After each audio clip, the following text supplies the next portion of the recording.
you say to that? It tickles my fancy. Okay. Goosies. I don't have hair. Oof. You got Marcos. That's not. Wait. Yeah. That's true. You do got me. Get over here, Marcus. Let me look at you. They don't want it. Tobin and Leroy, ready to deploy. Had to hit it with a little journalism, but that was a decoy. Better have about me, boy. Okay. Leroy and Tobin, hold to the show, man. Still on the stars with the show, and till then his half moon open. Sometimes go taste like a snowman. No proof, I'm a lie about a motive. No proof. Like I always wanted him, I never hated him, I never traded him, and if I did, I never ever traded him. You know what is a star? Like kind of the city, the driver's side flyer. Gucci a large, so many more. 10 in the more, never a bar. Hey, 10 in the more, 2 to the P. Nothing to you, but it's something to me. Handsome as ever, and cute as could be. You can watch us on YouTube with viewing for French. Hey, this one time for the Twitch. This one time for the text. This one time for the phone line. Whole time, wonder what they gonna do next. You know, I just wish you guys would stop the quibbling. Hi. Hey. Why are you looking at me like that? You No, I didn't do it.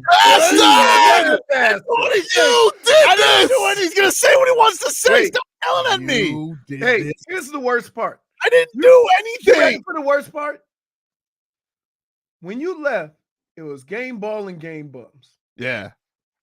And the first thing I did was I got rid of all the outside stuff. And I said, you know what? I'm going to give a game boy to my boy. Because how he handled the Oscar De La Hoya interview Thanks, man. was class act. Thank you. He got his, he got his point. I didn't want him to ask about, Canelo, because I just, I didn't want it to get all, contentious or whatever. I'm not a contentious guy. He smoothly went into it. Oscar De La Hoya was very forthcoming, maybe told a couple of whoppers, but that's okay. Oh, he told me.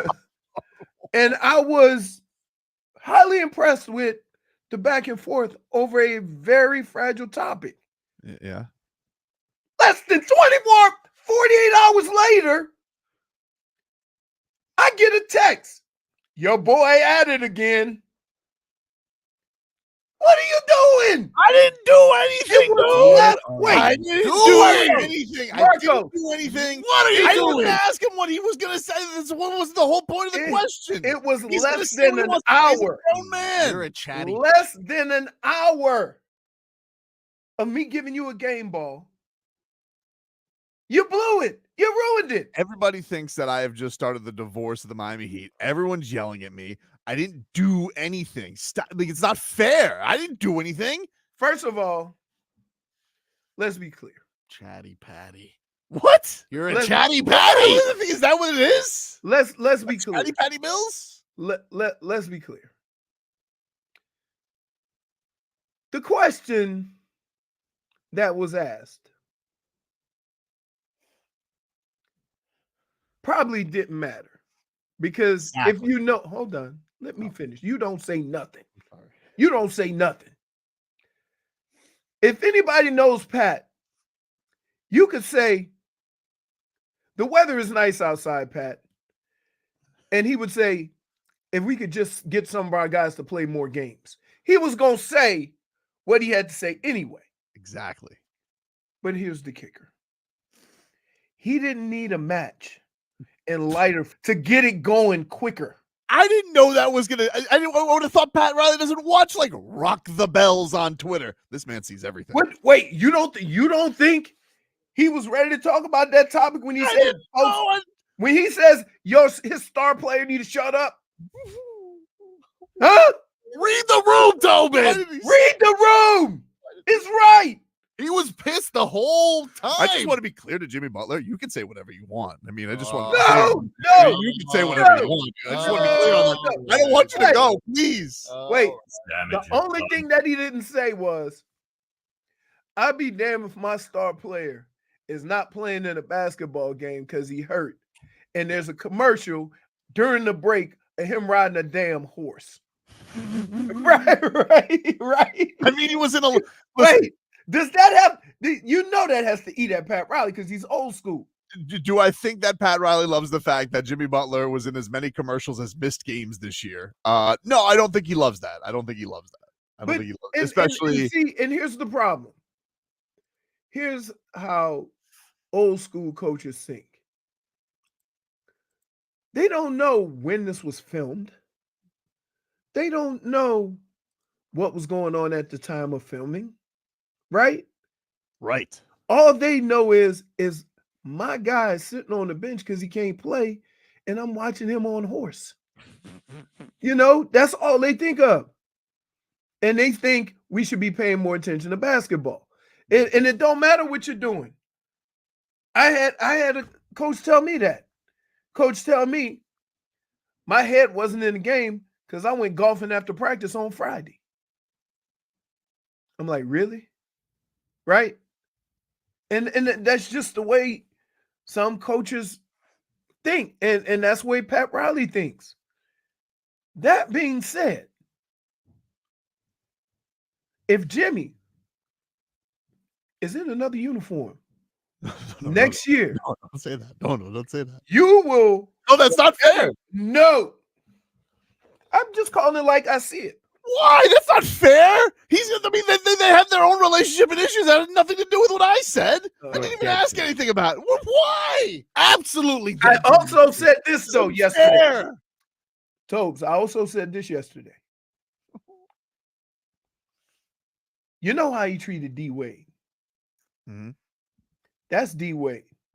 I know. Ain't nobody up there with D Wade. And he treated him that way. So, based on what he said about Jimmy, what do you think he'll do to Jimmy?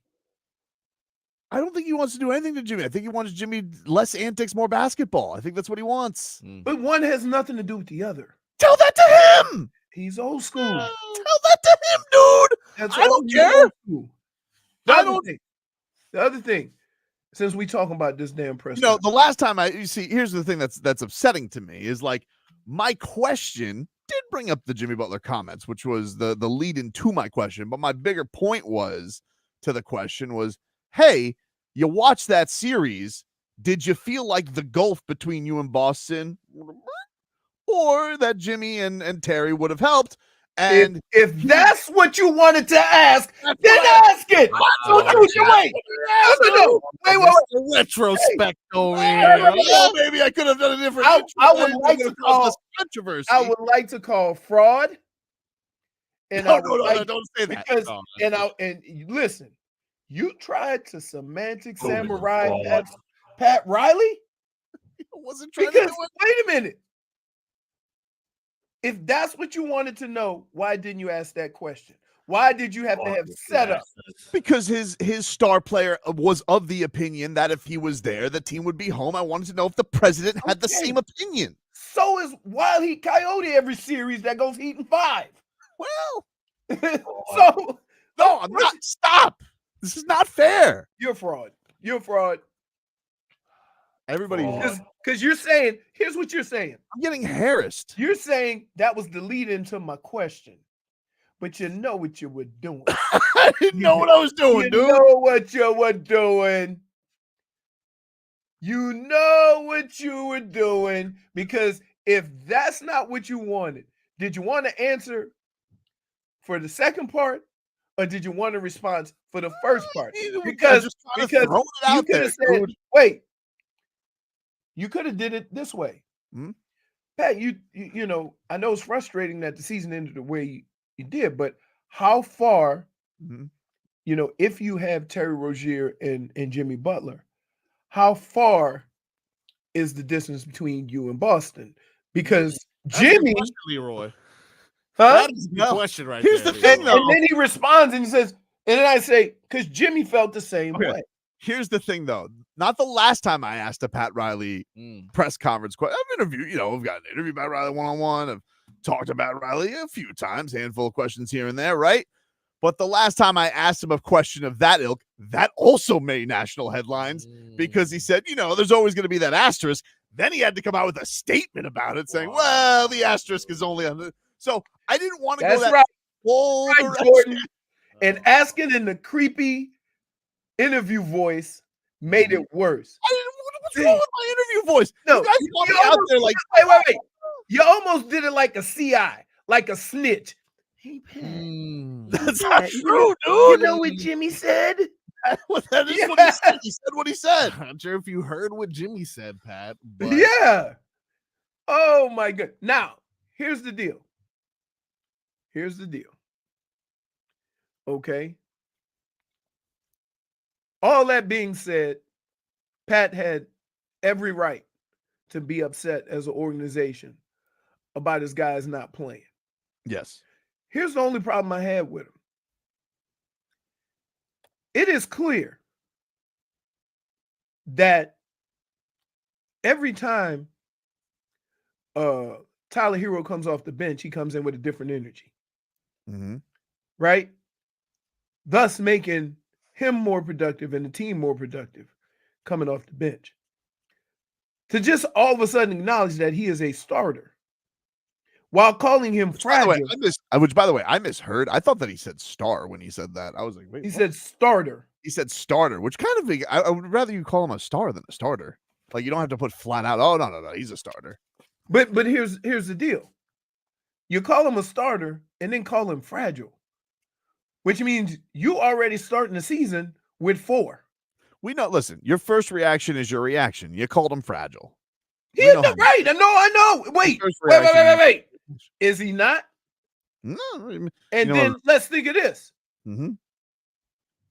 When he was in that position that everybody had been waiting for him to be in for all year, saying, oh, when Tyler gets back, he's going to be that dude. He wasn't.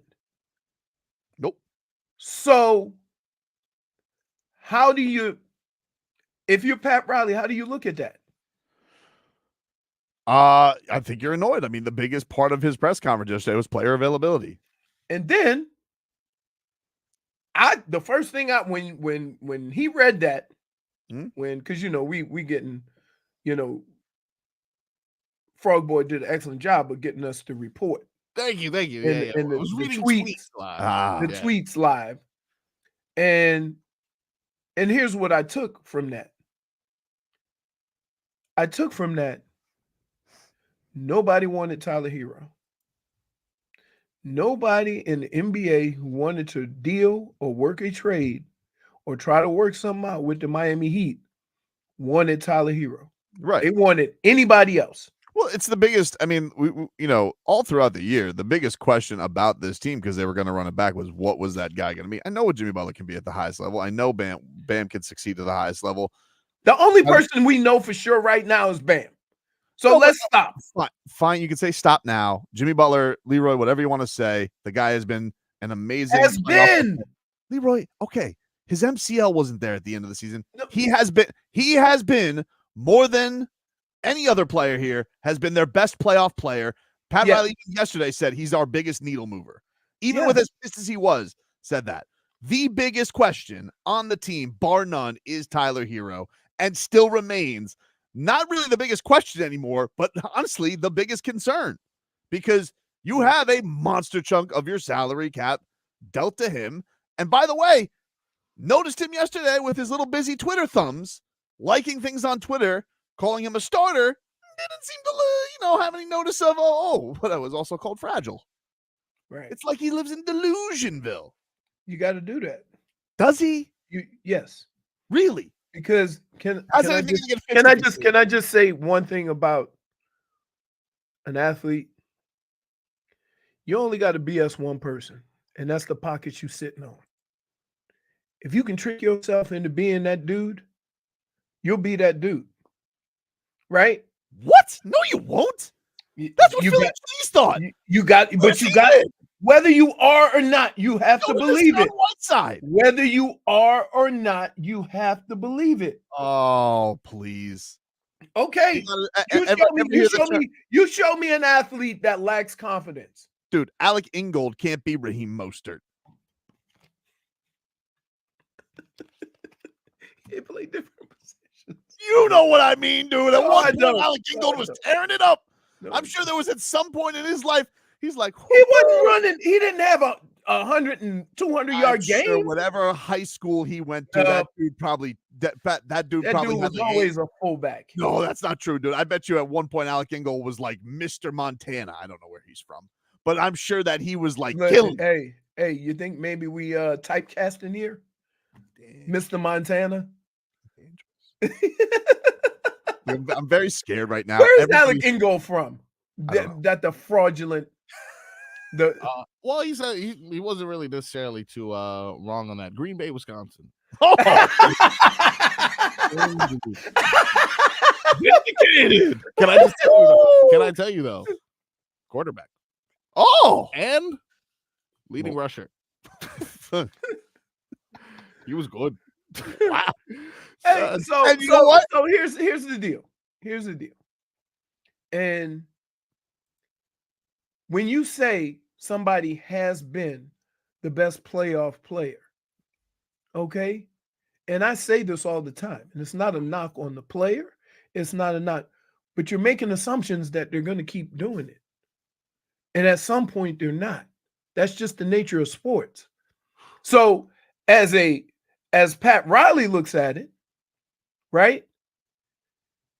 He has to either hope that Jimmy gets it going again or make some adjustments in case he doesn't. And that's just the nature of sports. That's not a knock on Jimmy. That's not a knock on anybody. But that's the reality of sports. You want to see a team go bad quickly? Keep hoping that your players are going to do the things you hope they can do. You can't run your franchise like that. Okay, but can people just stop yelling at me? You earned it! Why? You did this! Oh, everybody's so mad at me. You did this! People are calling me up on my personal phone, breathing on the other end. You gave all of South Florida your number. Like, that's right. I'm getting harassed over this. You should. Yeah. And then here's what makes it worse. That's not what I sound like, dude. Jimmy said that if he was playing and Terry Rozier was playing, they would have dominated. Well, do you think that that's true? I love that everybody thinks they're supposed to go into these press conferences making whale noises to Pat Riley. To Pat Riley. Okay, you don't have to make whale noises, but here's your question. You ready? Sure. Pat, do you think there needs to be substantial changes? Somebody asked that already. Okay. You know, Leroy, I'm not the only one there. Here's what I see going on in the rest of the league that's not happening here. Mm-hmm. The rest of the league, the people that are still playing are all huge. Their whole team is huge. Well, I'll tell you what. So if you keep going into these series with ants, okay. Unless it's Ant-Man. It ain't. Who's also huge. He's not that huge. What? Yeah, no. He's 6'4". Okay, other than the 40-inch vertical. Okay, but he's not. Hey, is he the greatest athlete in the league? Very much so, but he's not huge. Oh, okay, you got one of those? No. Okay. Look at what's going on in the league. Do you have a Brunson? A Brunson? You mean a flop merchant? No, I'm talking about 44 straight games. What the hell was the end of that game yesterday? I'm talking about 40. I'm talking about 44 straight games. I never want to see Ben Stiller tweet about the refs again. Again, I'm talking 44 straight games. I think Jimmy Butler actually has the most 35-point playoff games in the last, I think, 5 years or something like that. Oh, we can lower the number so it works for you. Okay, well, I mean, Jalen Brunson hasn't been in the playoffs the last 5 years. I'm not lowering the number. Like right. He has a lot of. He has some of the most. He has a lot of games. Yeah, he does. Okay. So nobody in the history. You can't erase his resume. I'm not. You're missing my point. You think that every time I say something moving forward is a knock on Jimmy. It is not. But you live in a different world than I live in, because you think that as soon as Jimmy is healthy at 35 plus years old, he just going to pick up where he left off. No, obviously, look, it's an obvious concern at his age. I mean, there's only one. Okay, that's my point. But you're making assumptions that, okay, when Jimmy gets back, he's going to be that 35-point-a-game guy. He said that. That was my whole point, which is why it was the lead into my question. to get to my question. And then Okay. Pat Riley told him to shut up. Can at any point in time is reason? Never mind. No, you know what? Never mind. The word Tobin and reason don't even. It's like a different language. Take a break. Plenty to get to here on the show. Stop yelling at me. Back after this. WQAM.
Welcome back, everybody. Tobin and Leroy here with you, 560 WQAM. Take you up until 2 o'clock here on the program. Want to let you guys know it is Live Nation Contest Week, and we're giving you a chance for an exclusive opportunity to win tickets to not 1, but 5 concerts of your choosing. You get to choose which shows you want to go to enter. And for more details, go to WQAM.com/contest. And these tickets are courtesy of Live Nation. Embarrassing loss for the Panthers last night. They got absolutely run off the ice, skated off the ice against the Boston Bruins. Brooks Koepka has got to be beside himself. Oh, my goodness, Ekblad. Ekblad! Ekblad!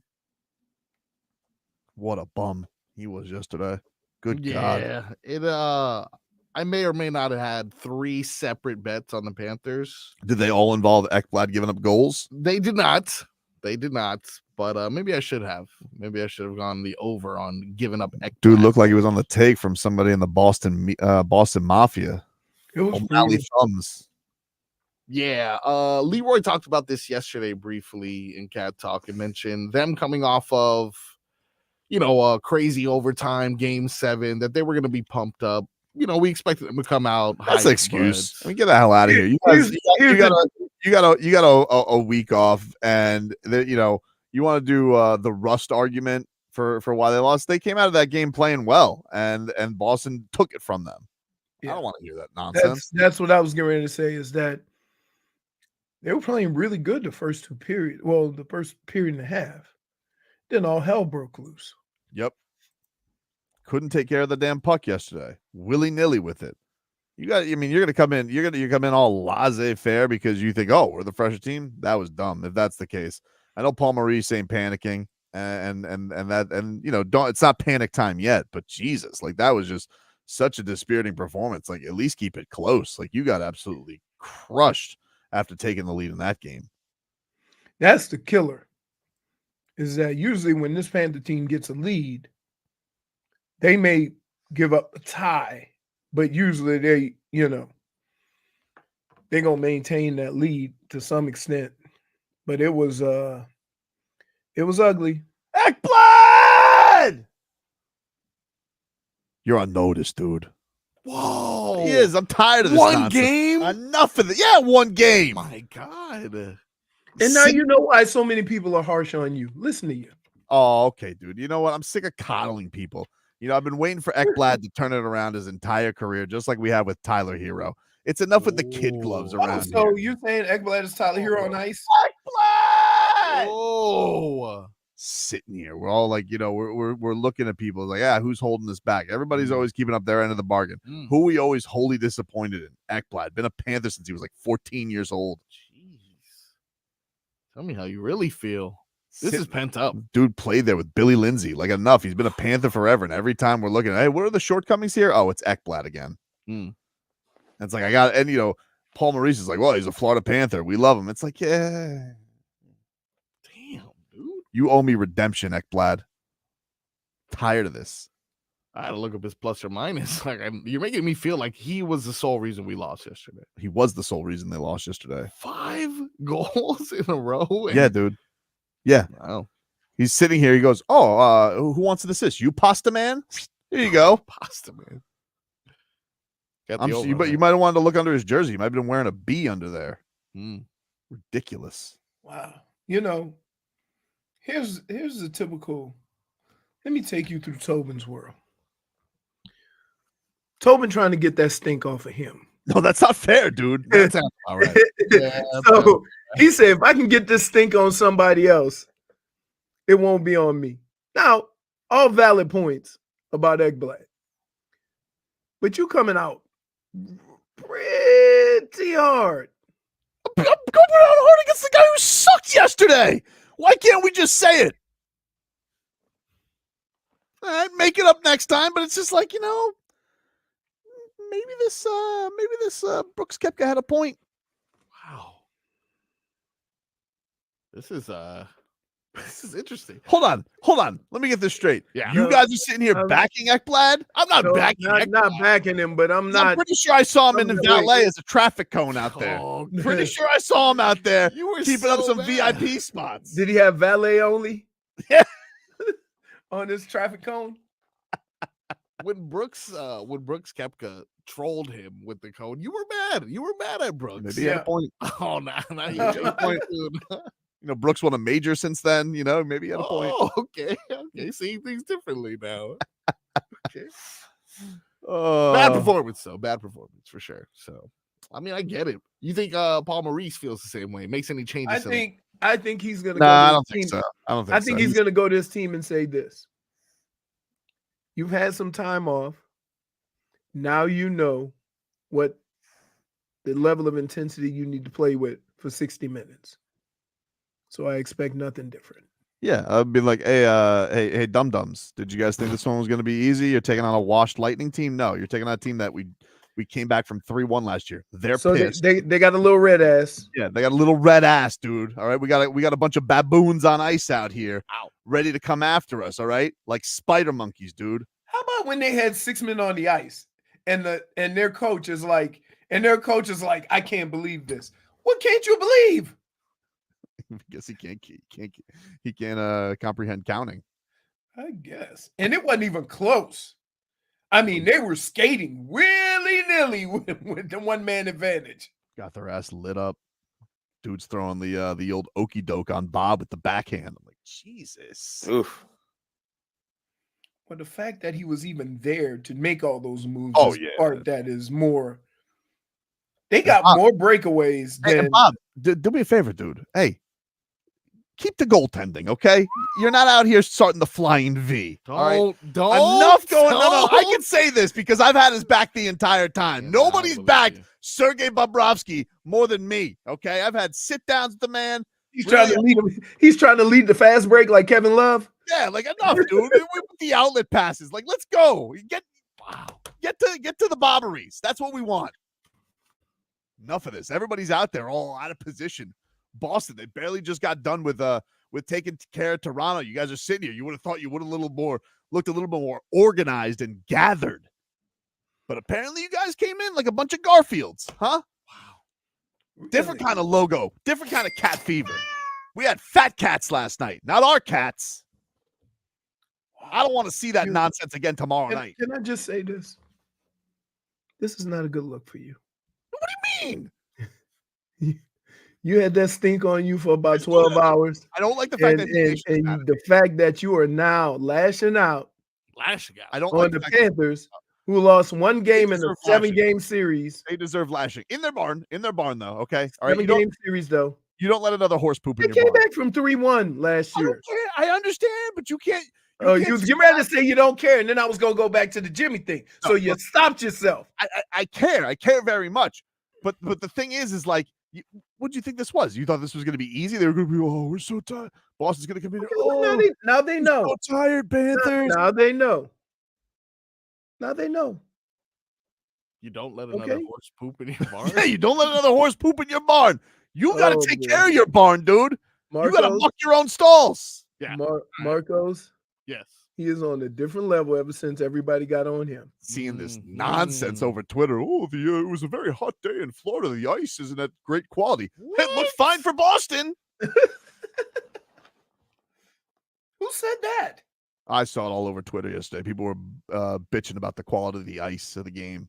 I'm like, are you Really? kidding me? Get the put the ice tractor out there for an extra round. The ice wasn't of quality. Was hot yesterday.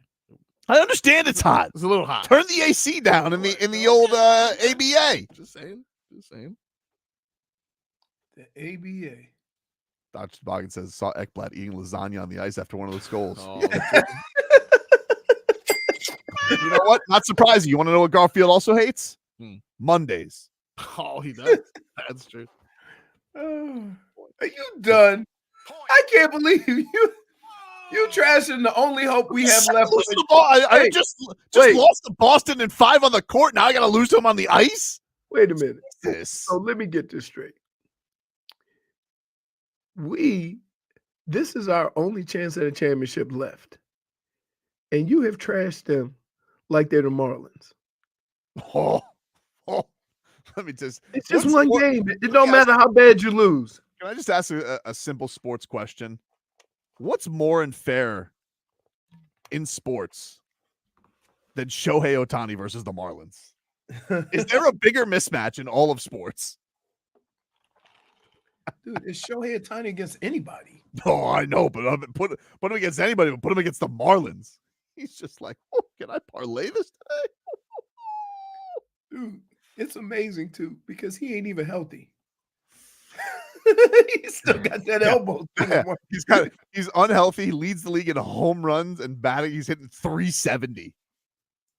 Jesus, amazing. Anyway, You think at some point they'll tell him don't pitch? Yeah, definitely. Waste of time. Maybe have him come in and close every now and then. Yeah, but you can't pitch like that. You got to pitch on a consistent basis. He can do whatever he I wants. think he can do whatever he wants, though. Bro. I mean, he's Shohei Ohtani. I tell you what, it's something we have never seen before, right? Yeah, he's amazing. Amazing. Take a break. Back after this. This hour of Tobin and Leroy is sponsored by Kendall Dodge Chrysler.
Welcome back, everybody. Tobin and Leroy here with you. 560 WQAM.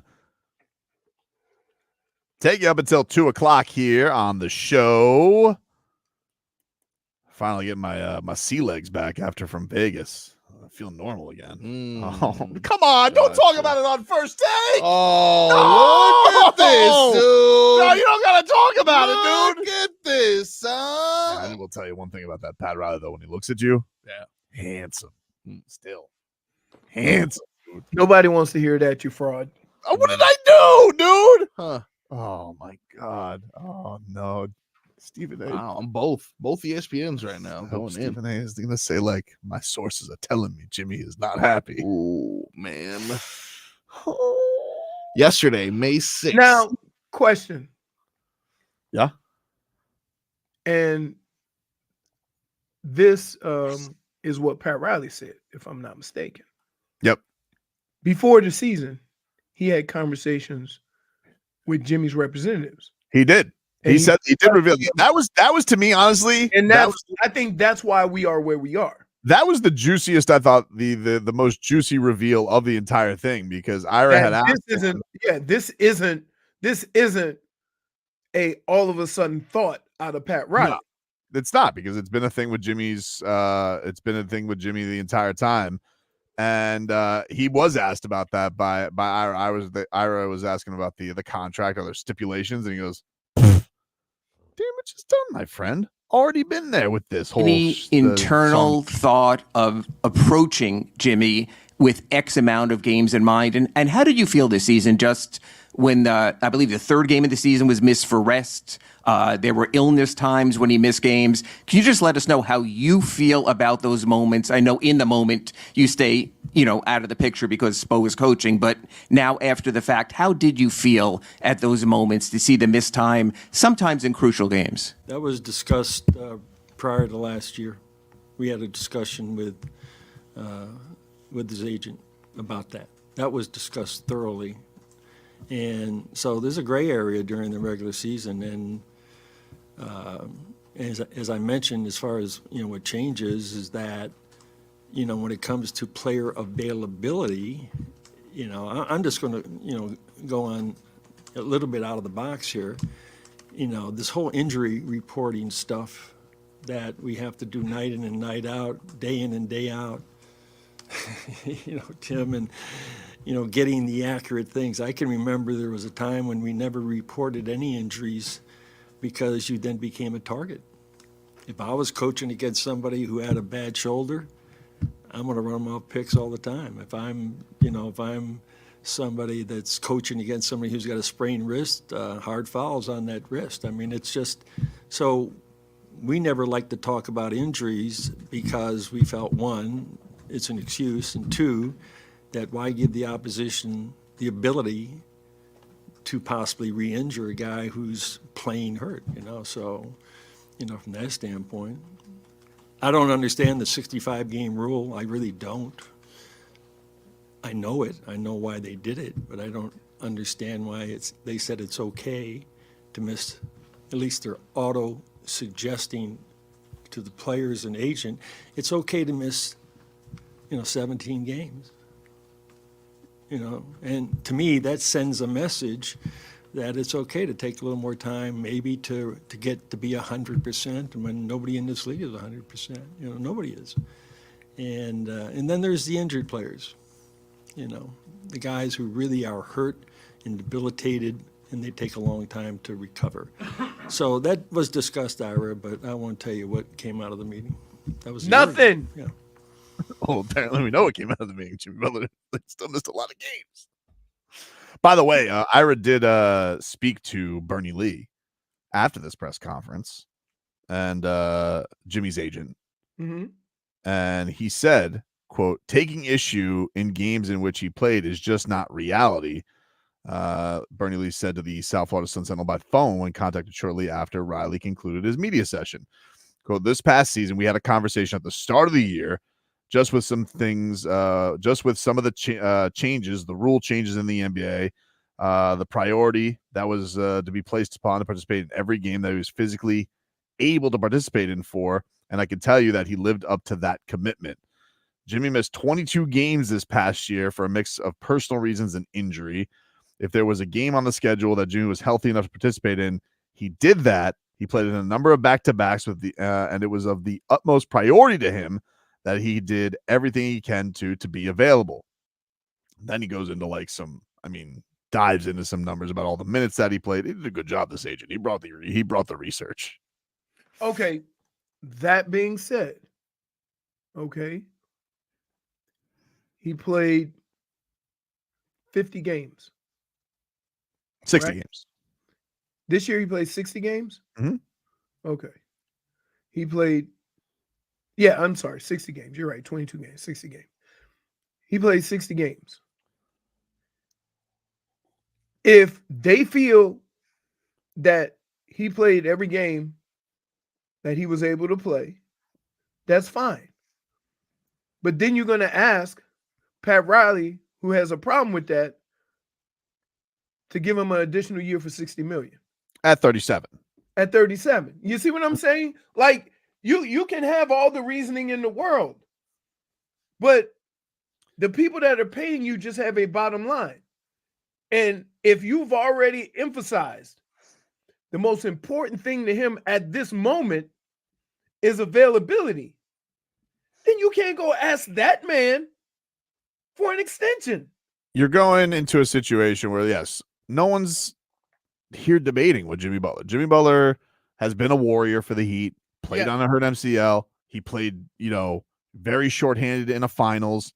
He played very banged up in an Eastern Conference Finals, winning Game 6 and scored 47 points. And nobody's doubting all that. But it is one of these things where you got to look around the league, and this whole maintenance program thing that has been going on, man, none of those teams are succeeding anymore, dude. That's all the young teams. There's what was the stat the other day that was put out, Marcos? That there's only 8 players born in the 80s that are even left in the playoffs, and 2 of them are the Morris twins. So that's like that's like 7 because they have the same birthday. Mike Conley's the only one that's starting. Yeah, they're all role guys. Yeah. So, and look, Jimmy's on the cusp. We want to quibble about the night, but the point is, look, this is you're seeing right now, young league play games. Boston, New York, OKC, Minnesota, Denver. These guys play, and even Anthony Davis is playing now. I know, crazy. But that's the if you're the representatives of Jimmy Butler and you seeing this, don't you have to be careful with throwing numbers at a situation? Because here, let's put it this way. Say if they say Jimmy's the heart and soul, Jimmy's playing a lot of minutes, he's doing this. Are we paying him for what he can bring us in the next 2 years? Or are we paying him for what he's done? Because I can tell you for a fact, Pat Riley ain't paying nobody for what they've done. Definitely not. And he ain't paying for service. He ain't giving a service contract. If he wouldn't give a service contract to D Wade for $20 million, he ain't giving one for $60 million to nobody. Especially coming up at 37, because when D-Wade was 37, he was making the minimum. Right. Which is incredible. So I don't know. And this, I hope he got some back checks on those Vice jerseys that he got, because he sold a lot of them. For sure. It's got to be, cooler heads have to prevail, because Jimmy might be a little hot in the britches about what was said. And Pat Riley, he's got to do whatever he can to put a team out there that can be competitive all year. Because you can't keep living in the play-in. You can't. Yeah, I think that, people are like, well, I don't think Jimmy likes what Pat Riley says, but I do think that Jimmy's been a guy that I do think respects Pat Riley very much. But I think what's going to piss Jimmy off, right or wrong, is going to be when Bam gets his extension and he doesn't. But that's what I think is going to piss him off, because that's what piss him off, though. Because it's pissed him off at every stop. That's they're been the issue. They're in different, but back then back then they were about the same age, right? This is a different scenario. I'm not disagreeing. Jimmy's That it's a damn near different 10 years older than Bam. I'm not disagreeing it's a different scenario, but that's what's going to piss him off. It's not Pat Riley's You- words. you- It's I going to don't be the think it'll piss organization's him off. action. I don't think it'll piss him off if Bam gets it. I think if it's somebody else, I don't think if Bam gets his extension, it'll piss him off. Because Bam is the future of the Heat. Yeah. Right? Mhm. So, I get it. They're in different positions, and Jimmy's pretty much said it. Yeah. I mean, That like, these guys are going to be good long after I'm gone. Pat Riley came away yesterday. He hosed down Jimmy, Tyler, even UD got the business. Bam, smelling like a rose. Loves him. Loves him. Well, I mean, Deserves it. but can you like, come on, man. Like, just think about what those injuries and the situation it put Bam in. Right? And I know it was unfortunate. And I'm not saying that they faked it or didn't want to play. I think it's, you know what? I think it's also like it's the ancillary stuff too. And maybe this stuff matters to them more than it should. But it's like, you know, Bam will do every interview. Bam will do everything the Heat asks. Bam is a Heat guy. And Jimmy kind of has his own thing. Jimmy will do the Heat stuff that he is minimally required to do. And then it's like, well, I'll do, you know, the TNT interviews. I'll do the Hulu commercials. I'll do all that stuff. Will I talk to Bally all year? No. But from a team perspective, that's part of it. It wears on you. Like Right. it's not like it shouldn't be a big deal, but like, You know what this is like? you're gonna do one walk-off interview with the local broadcast this year. One, like, Think for all about this. You know what this looks like? When OBJ came down and was on the boat in the bye week. Right. How do you It, think it shouldn't have anything? It shouldn't have anything to do with the performance on Sunday, but everybody made it about that, including all the talking heads on ESPN. Right. And knowing, yeah, like, we get it. You're coming off of an injury, but like, wow. All right. Your first things that as soon as it's all over is, would have won with me. Well, I'm gonna go party at F1 with and be in a race car. And Pat Riley's sitting here telling you at 80 years old. How did he reflect on the loss? Tequila. That he went to a bar, or he went to his bar, Yeah. poured tequila in the wee hours of the morning with the game on mute, and just watched Boston throttle his team yet again like he didn't know what happened the first time. So you best know once that tequila started talking. So he's sitting there sipping on that tequila and that bottle sitting there talking to him. You know, you got a lot of guys missing some games. I know tequila. Saying that Tyler Herro is fragile. He goes, Yes, tequila. Yes, he is. And that Jimmy. Did you see Jimmy on that horse? I did tequila. I did tequila. Hey, Pat, Oh, hey, you know what this tequila and what's being held in and Tyler Herro have in common? What's that, tequila? We're being held by glass. he said, hey, tequila. Let me tell you a little joke. What do you and Tyler Herro have in common? Your infrastructures are supported by glass. Oh man, take a break. It's unfortunate. Hmm? It's unfortunate, but you have to understand this is old school thinking.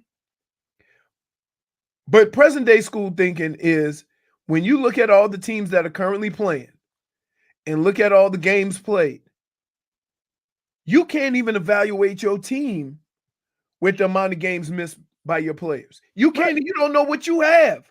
Yeah. So you may make changes to a team that could possibly be good enough, but you'll never know.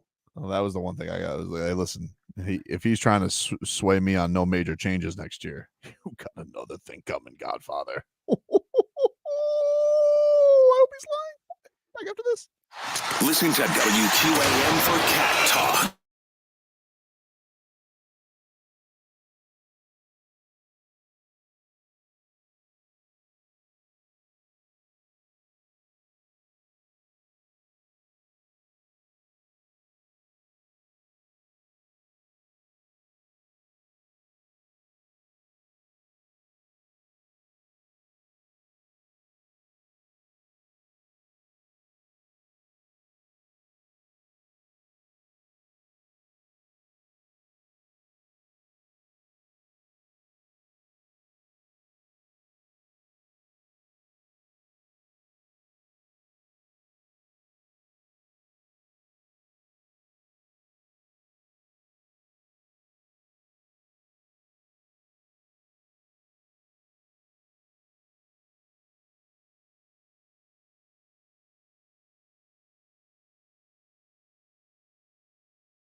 It's time for our Tua. It's our Tua. It's our Tua. It's our Tua. Tua, Tua, Tua. Tonga Valoa. Not Tua Tagovailoa. A for effort. Dolphins quarterback. Tua. It's our Tua. It's our Tua. Tua. Tua, Tua, Tua. Tua, Tua, Tua.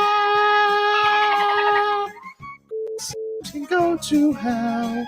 Tua Tagovailoa. Dolphins quarterback. Daddy loves you guys. Our Tua with Tobin and Leroy. Check the history of. Can everyone leave me alone now? Why are you looking at me like that, Leroy? Shaking your head. Come on, dude. Because you want it to just go away. This isn't going to go away till next basketball season. Dude, this is not fair. I'm not to be blamed for any rift. I don't want Jimmy Butler to go anywhere. I want him to retire with the Miami Heat. I'd give him the $60 million. I'd be a terrible GM. I say he gives me the goosies. I like the laughter. You know? Now, Tyler Herro's another story. I'm a little fed up with him. I got to be honest with you. Well, here's the deal. I told Rats you, off a ship. you can't be rats off a ship because nobody wanted him. Nobody wants him. Nobody No, wants him, dude. Somebody Yes. wants him, dude. No. Maybe like Utah for a bag of chips. Dude, I'm telling you, the biggest Chicago? here. Might need D Wade to save us again and be like, hey, Danny, Please. Danny Ainge, please take Tyler Herro. The biggest thing when the offseason was presenting itself as far as trades to get other people is nobody wanted Tyler Herro. Yep. I mean, the problem was not that. Well, nobody wanted Tyler Herro apparently for Dame. Exactly. I mean, there was reports that people would give up a first round pick for him. Now I don't know what. Now like you might be in Jordan Poole territory where you got to give something to get rid of him. I mean, I'll take scraps. You'll take scraps. I'll take scraps. You'll take for sure. scraps. I'll take okay. Would you consider Caruso scraps? No, I think Caruso's a nice player. But I would consider Tyler Herro's upside bigger than Caruso's. Like we know what Caruso is. Maybe Tyler Herro. So I'd do that trade, for example, and I'll take a Caruso. Here's Pat on Tyler Herro yesterday. What you guys learned played about 40. him? When he played 42 games this year, yeah. Well, he's been fragile a little bit, and broke his hand last year in the playoffs. He had some injuries, earlier in his career, and there isn't anybody who works, harder at his game. And Spo's correct. He works and puts the time in. He put the time in the weight room. So how does he keep his calorie intake? And he might have to go to another level nutritionally. He's gotten stronger, but as the season progresses, you lose some of that. You don't pound the iron like you do, in the off season. But he's got to make some adjustments, definitely. Alonzo Mourning would be disgusted. Alonzo Mourning's always pounding the iron. I feel like you have to, dude. Always he's pounding right. the You're iron, constantly dude. running. You're Always clanging and banging, dude. He's a big though. It's different for bigs. I think Giselle loves the Iron Paradise. Yeah. That's why the weight room's named after him. Is it? Yeah. Oh, nice. Makes sense though, for sure. I'm pretty sure that like Alonzo Mourning wakes up and just chews iron. Yeah. That's what he does. He's tough, dude. tough. He's tough. I've Also seen what you chew when you get up. It ain't pretty. Everything. According to him, the entire breakfast Dude, buffet. can I just say this? We went into that buffet, and I looked at Tobin, and I said, "My friend, I'm winning today."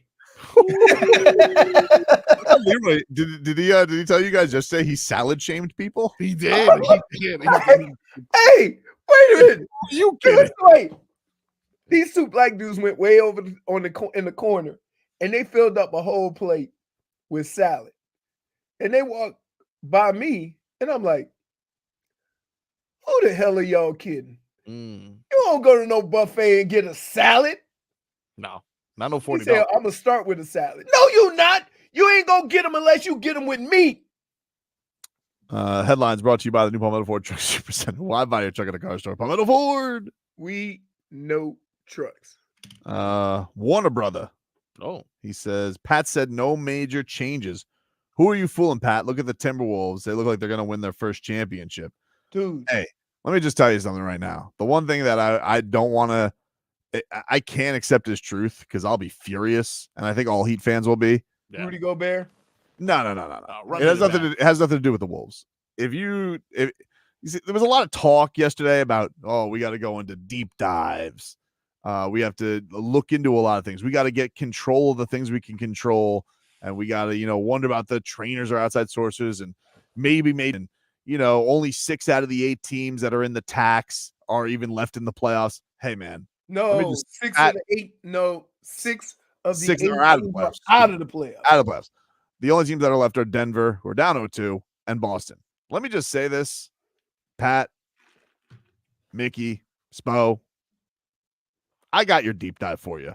This thing, what you just did, wasn't good enough. Major changes needed. If you're coming back with the same core, then you're wasting a lot of study time this offseason. It's a waste. If guys are going to continually miss games, the same guys are going to miss games every single year, you think it's because they're taking the wrong smoothie? You think they're doing the wrong band exercises as opposed to what you guys are given? Nah, guys are who they are. Enough of it already. You can't tell me that you can run back the same roster.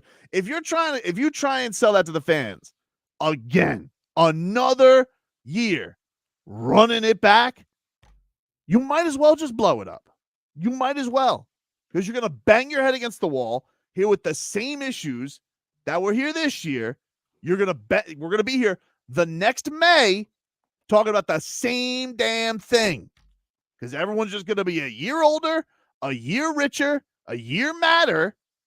Spo, I mean, he's going to be a silver fox like Pat Riley. He's going to be so stressed. No, none of that nonsense. All right?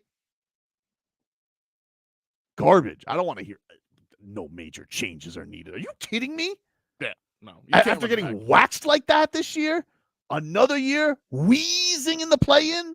Maybe he just means that we're just one addition away. I'm hoping it's just posturing. I'm going to give you a posture pass. But if your actions back up your words. What does that mean? Well, like if you're just posturing, like you're just doing it for, negotiations, or you're just trying to make yourself look strong. You want to look strong in negotiation, posturing, right? So I'll give you a posture pass. Yeah. But let me tell you something right now, dude. If we actually go to another year, no major changes, big mistake. No, for real, that's a big mistake. Because you can sit here, you can tell, because I'll tell you right now, you can tell Jimmy Butler to shut up all you want. Yeah. But that's ridiculous. Your actions need to be louder than his words. Ooh. I'm out of here with this, dude. Oh. So I mean, it seems like you're kind of not He putting doesn't Godfather on notice. In other words, and correct me if I'm wrong, you will have your captain's hat on for a substantial amount of time in the off season. What? Yes, dude. I'm spending the entire offseason on a boat. Hey, he did say he had his sea legs you back. Kidding me? No major changes are needed. You just spent the entire press conference ripping half of your salary cap. No major changes are needed. You high? Of course major changes are needed. So, I think they know that. That's why I think it's a posture pass. So can I interest you in a big and then move Bam to the 4? Sure. I'm up for all new ideas. See what I'm saying? Because it gives you more size. It gives you a perimeter defender, and he doesn't have to. Because I'm telling you, and Tobin, you can attest to this. When Bam first got into the league, I said, I think he's going to be another Siakam. And I see what he's doing on the perimeter, shooting the 3, backing people down in the paint, perimeter defender. And I'm like, that's what Bam is going to be. I've been saying that since day one. So, if we get a big, move Bam to the 4, how much better does that make your team as far as having some more size, still having guys who can play in the paint? If you care about him as a player, you got to stop putting 6'4" guys next to him. You know, Jovic was a nice little find, but obviously Spo's got to really trust him, which I don't know that he does. But you ain't got no choice when everybody's hurt. But yeah, you can't be. I understand. But I'm just saying, like, you gotta reconstruct some things. Like, it just, to think that this MASH unit is gonna put it all together. Come on, man. They're thinking like he's And you want. by the way, Wait. So let me get this straight. You have finally come to the conclusion that you can't keep sitting around hoping for guys to get it done, like you've been doing with me, and I've been bitching and complaining to you about. I mean, it was only this year they didn't really get it done. No, but I'm just saying, you the whole time you're like, oh, don't worry, they'll get it. So now you're done with that. I mean, I'm done with certain aspects of it, especially one who likes to like tweets about how he's a starter. Dude, let me tell you something. Let me ask you something. Whoa. Let me say this first. No, let me say something We've first. seen your handles as a starter. They pineappled your ass. He was yelling his safe word. They were picking him up full court. Right? And he got a little Ekblad in him on the other side. Oh, what? I would kill for him to have some Ekblad. That's how bad he is. Oh, ridiculous, dude. Right. Got a question for you guys. What's Not up? to look too far ahead, but I checked to see where the Miami Heat are slated for the NBA draft. Somewhere around 15, and they have potentially available at 15 Purdue's 7'4" center, Zach Edey. That's something that tickle your fancy? Ooh. Not really. No, Not really. Oh wow. Why Okay. not? I guess not. Why? I don't know. Just doesn't tickle my fancy. You know what's crazy? That's great. Wasn't he back-to-back player of the year? Yes, indeed. The National College Player of the Year 2023 and 24. Tobin, unimpressed. And he's gonna fall all the way to 15? What does that tell you? Oh, Well, listen. All the teams that picked before him, they already got a big. Miami is the one of the few teams in the NBA that don't have a true big, a true center. I don't like you saying he's not a true center, because he can stop every center in the league. Who? Bam? Bam. No, I'm not here, dude. To best help this team, Bam's ass can't be stuck in the paint. He's better than that, is what I'm saying. I know what you're saying, but I also don't like what you're saying, because I think you're saying some things that So aren't. you Like, think this team is best off having Bam with a foot in the paint all game? No.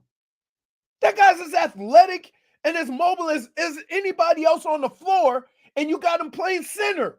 just make him a 3. No. Why not? Mm-mm. Put Jovic at the 4, and then you get your little precious center. ooh. So where we putting Bam? Put him at the 3. Then that means Jimmy's gone. Yeah, make Jimmy the point guard. Now we're talking big. Yep, and then Duncan Robinson. No. Damn. If you do that, But not Edey. I don't want him. You I don't like just his said- face. What you just I don't like said. his face. He looks confused all the time. He doesn't. No, look- He's doesn't. very He confused. looks- how tall is he? He's a 7'4". He's 7'4". That's why he looks awkward. Hmm. What about the giant windsock in San Antonio? He looks awkward. Hell, I saw him fall down on his own. Normal face though. Normal face. This guy. He looks 12. True. Congrats on the Rookie of the Year, by the way, Wemby. Yeah. I mean, a little much though. NBA. A little much. I don't think I saw you do that to any other. He was unanimous. Yeah, but I mean, you're gonna have all these NBA stars talk to him. Well, here's the deal. They said he's the first player to have 250 blocks and 100 threes. Yeah. He's That's good. crazy. Now he might have shot 700 threes, but he made 100. I'm pretty sure everybody just didn't vote for Chet also just because of that stupid commercial. They're like sick of him. Oh, that commercial didn't do him no favors. Sick of him, dude. Enough of them already. Take a quick break. Back after this.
All right, welcome back, everybody. It's Tobin and Leroy here with you, 560 WQAM.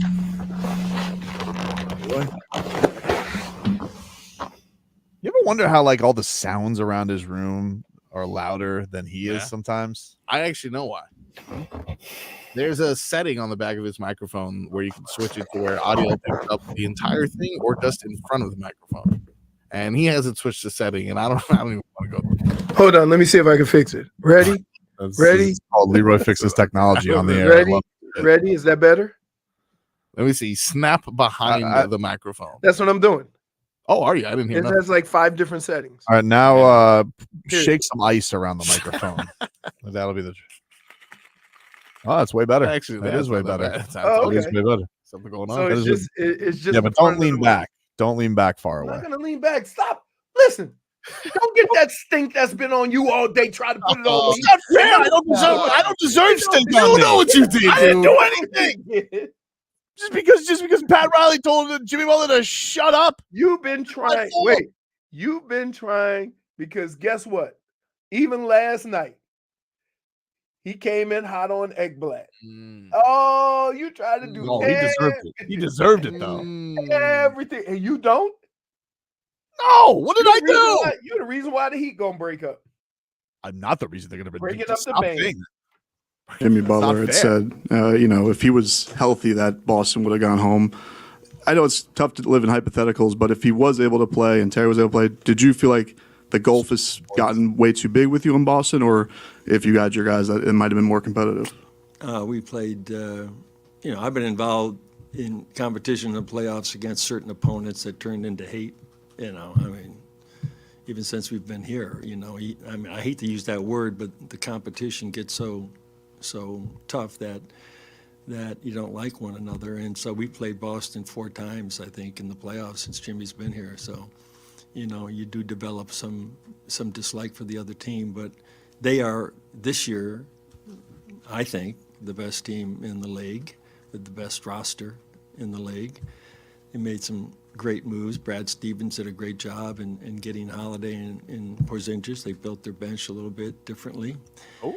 And, for him to say that, I thought, is that Jimmy trolling or is that Jimmy serious? If you're not on the court playing against Boston or on the court playing against the New York Knicks, you should keep your mouth shut. And your criticism of those teams. Dude, this is not my fault. This is not my fault. You guys let me just say this. Let me just say this. What Pat Riley said before the Jimmy stuff is a hard thing to admit. Of course. Right? And I say that to you all the time. The hardest thing for a fan to say is that team was better than my team. I say that to you all the time. Pat Riley pretty much just admitted that. Yeah. To a team in a franchise he does not like. Hates him. But as a competitor, you got to deal with that. That's what's going to drive Pat in the future with the decisions that he's going to have to make, because he's looking at Boston and he's looking at Porzingis and Jaylen Brown, and he's looking at Mike White, and he's looking at Derek. I hope I don't call him Mike White all the time, the quarterback. That's the Dolphins. Right? And Jason Tatum. I wish right? And he's looking at all these guys, and he's like, I have to find a team to compete with that. And that's the truth of it. And that's the fact of the matter. Okay? So how is he going to get from here to there?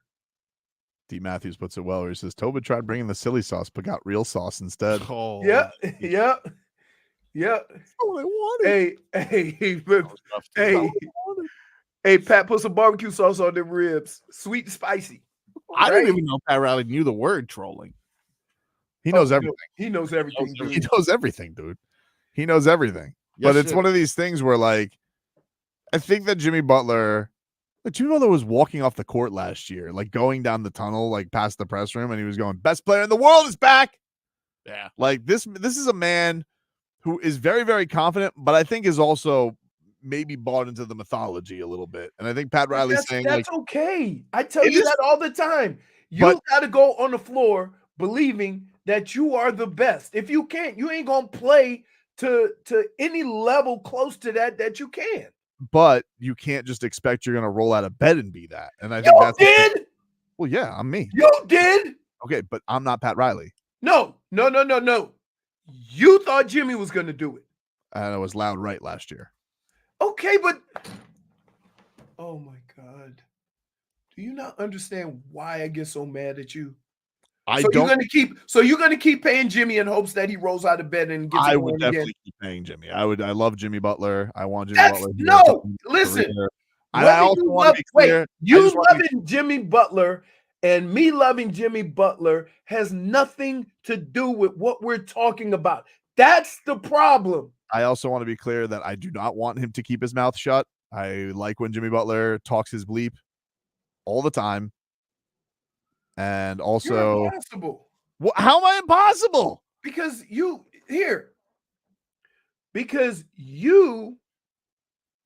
confuse the two, right? What am I confusing? Our appreciation and love for Jimmy is something different than Jimmy the basketball player. I just don't want okay. And I keep asking you, oh, is it that time? Is it that time? You know what? When you get 30 plus years old, sometimes that time never comes. Sometimes. And your ass is gonna pay somebody $60 million. Sometimes you just need to rewind the watch, you know? No! Like take it to the clock, you know, just tighten it up a little bit, baby. D Wade did that. And Pat Riley said, no, thank you. Yes, you're right. That happened. Now. He's done that with all of his guys. He's never been afraid. Look, Pat Riley has never, ever, ever, ever, ever been afraid to call out his best player. Never. Right. Never happened. Right. And so I say this. Never happened in the history of Pat Riley. Is any you think after what he said about Jimmy, he's gonna turn around and give him $60 million? It seems like he's not keen on that right now. Right. Okay. Would you? Would you? Well, I mean, if I would have been okay, here. You say yes. And I would say based on what? Based on Jimmy Butler? Yeah. What do you What's base the other it option? off? What are we gonna do? What are we gonna do? No, we don't know that. But you don't have to pay him $60 million right now. You don't. But I don't want to hurt his feelings. He's a nice guy. Ooh, I almost cussed. Dude, y'all know what was coming. F them feelings. You think Pat Riley ever gave a damn about feelings before now? Definitely not. Okay. He can't. Because he would be doing this team a disservice to pay somebody on feelings. Dade South says, fan with good access is why Tobin gets attached to certain players. Look, I'm not a fan with good access. Yes, I don't you are. appreciate it. No, I Yes, don't you appreciate are. you saying that. How Yes, you am are. I? Look, let me get this straight. Hold on. I walk in there and I'm apparently goading Pat Riley into things, but I'm also just a fan with good access. That's not fair. You're a fan of Jimmy Boots on Butler. the ground. First name you mentioned, you didn't ask Pat Riley a question about Pat Riley. You asked him about Jimmy Butler. Of course I'm going to ask about Jimmy Butler. Okay. Who doesn't love Jimmy Butler? And again, Jimmy the person, Jimmy the act, Jimmy the guy we love. But Pat Riley is only concerned with Jimmy Butler, the basketball player. I think he Now, has. and I'm going to ask you this. What can we count on from Jimmy Butler in the next 2 or 3 years? Do you know? No, you don't. In fact, you'd probably be. So if you're building a team and trying to win a championship because you're 80, can you go into a year with, I don't know. No. But I have less questions about him than I do other pieces on the roster. Oh, and then those are the, well, listen, can I just say this? Pat Riley has given contracts in the last 5 or 6 years to guys that nobody wanted. That's fair. Some big mistakes. Right. And so I think at some point he's going to sit down and he's going to say these words. I'm all about heat culture, but I need buckets. Jimmy Buckets. Yeah, we need Marcos. Here's what I need you to do for the Why rest are of you the looking game. at me like that? Marcos, here's what I need you to do. I need to keep your trigger finger ready because this dude here is working on something. Ooh, not working on anything. You are, man. Everybody's mad at me. No, everybody, you know what? Everybody's trying to talk some sense into you and be reasonable about it. You want to make big changes. Okay, what change you want to make? There we go. What changes? What changes? I want to find a much better solution than Tyler Herro. So that's it? I think it's a big part of it, yeah. Think Milwaukee will take Tyler? Here's the deal. Hometown? Here's the deal. There'll be more changes than that because you might have a hard time getting rid of Tyler Herro because nobody needs a 2. Everybody needs a point guard, and Tyler can't play point guard. Okay. So, again, you don't want to give up Jovic. You don't want to give up Jaime. Oh, I can be talking to giving up Jovic and Jaime. You don't want to give them up. No, I don't. I would be talking. I'm looking at all these other teams in the league, and they all have a player like Jovic, and they all have a player like Jaime. And you think you could just go find another one? That's the mystery of all this. No, you can't. Okay. You can't. All right. Well, I mean, Jovic would. First of all, I don't know how much the coach is going to trust Jovic by next year. He was playing him like 20. Don't yell at me. Yell at Spo. He's the one playing. Guy playing the way he has this year at 20. Leroy, fine, dude. Fine, Leroy. But in the playoffs, he's paying Patty Mills more than him. So talk to Spo about it. He didn't trust him. He's playing a 6'2" Australian guy more than he is Jovic. But he's still 20. Dude, fine. He'll be 21 next year, and Eric Spoelstra's still going to trust a 37-year-old over him. You've seen the growth from 19 to 20.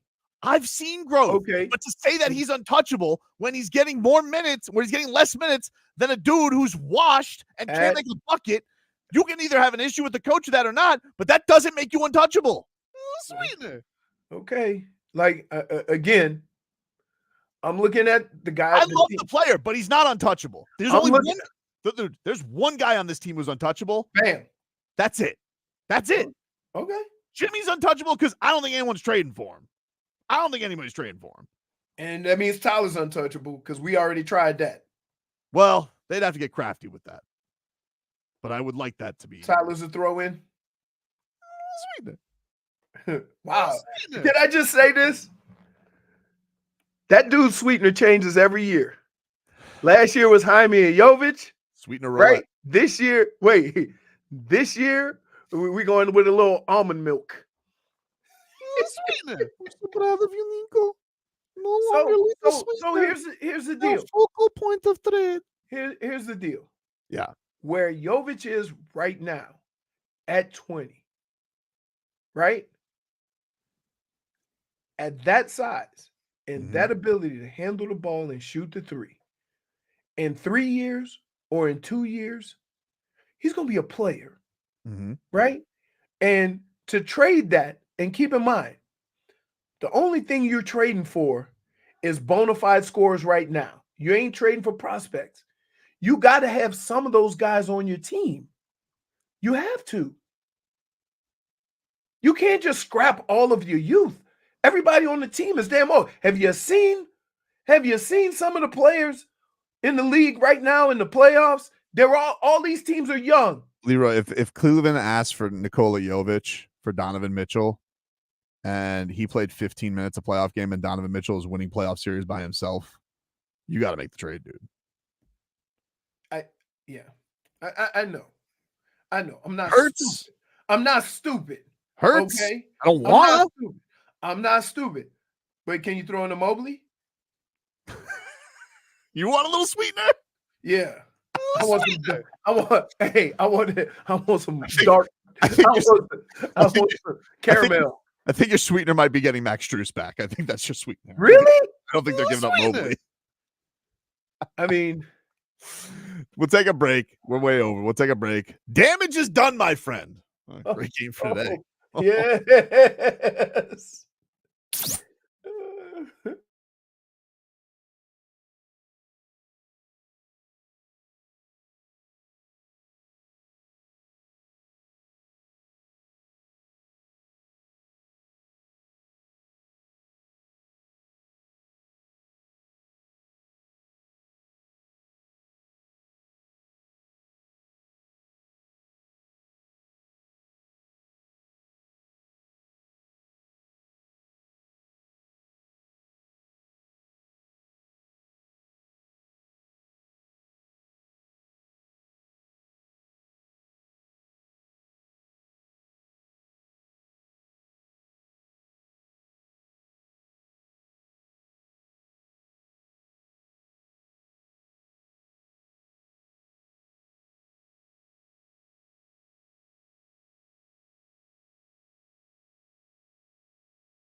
the damage done.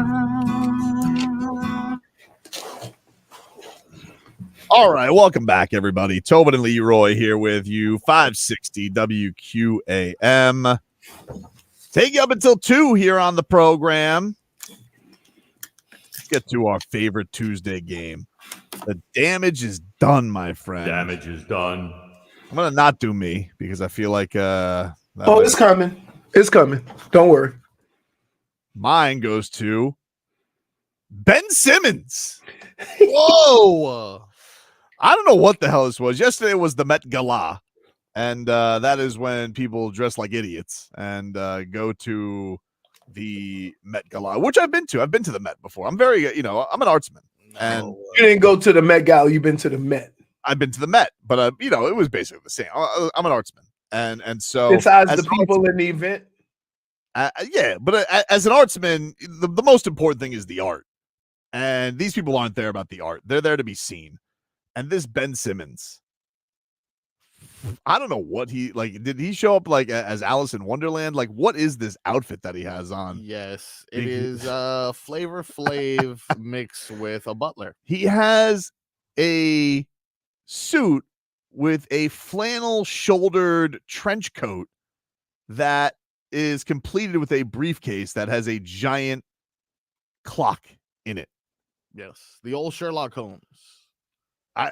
What? Famous. What is this briefcase though? What exactly? I don't know. I don't know what that briefcase and is. Is the clock operating? I need to know this. I mean, it better. Yeah, I would hope so. Sure. I would hope so. But I've only seen this one picture of him, so I don't know if the time has changed throughout the night. Oh, the theme. That was the theme. What was the theme? Sleeping Beauties, reawakening fashion, and the official dress code was the Garden of Time. What? You made that up. Who made that up? Jay Fig just sent it. It probably got it from a. I saw Doja Cat show up in a towel. That's true. Not just any towel. No, it really wasn't. Doja Cat. Designer towel. Weird. Yeah. Very strange. Is that one of the events where less is more? He looked like the Big Ben. -1. Okay, fair enough. -1. Well, if Big Ben was broken. That's a point. Oh, get out of here. What the hell is that? Point. Oh! Leroy. I wonder why is that clock wearing a basketball player? The basketball player is not wearing a clock. Look, as a person who's been to a gala before, you don't dress like that. You haven't. I've been to a gala, dude. We hosted the Tyreek Hill. And notice we have never been asked back. I think it was my black. I think it was my black joke. Tobin stepped away from me like uncomfortable. All the black people laughed. They sure did. You think they got the same auctioneer though? In fairness, it wasn't nearly the most uncomfortable point of the night where the auctioneer was like, "I love you, Dad." J Fig lied, bruh. Didn't have a theme. Well, stop telling me it had a theme. I don't know nothing about no damn Met Gala. Yeah, the theme is dress like a jackass. That's the theme at the Met Gala. That seems to be. You know what? He would have been more. Listen, it would have been a better costume if he had worn the 76ers jersey. It just showed up. We just call this the past. What do you got for damages done, Leroy? You. Why? Yeah, that makes sense right there. You went to the Pat Riley. You left work early to do more work. To go to the Pat Riley presser. Work, all right. Right? And you treated it like the January 6th happened. What? Yes. You went there, started a ruckus, and then said, it wasn't me. I told him to be nice. You're comparing to what I did of potentially breaking up the heat to overthrowing democracy? Okay. Ruckus, dude. Did you see what you started between Pat Riley and Jimmy Butler? So let me get this straight. You're comparing me to the guy with the horns who walked into Congress with a spear? You walked in with some samurai sword. And then lie about it and say, no, that's not what I meant. That's not what I meant. What I meant. Too late. Too late. I thought Pat Riley would have gotten a good chuckle over it. Chuckle? Did that man look like he was chuckling?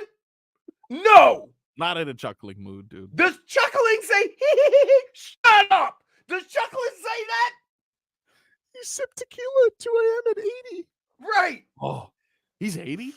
Well, he's going to be 80. Looks good. 79. So.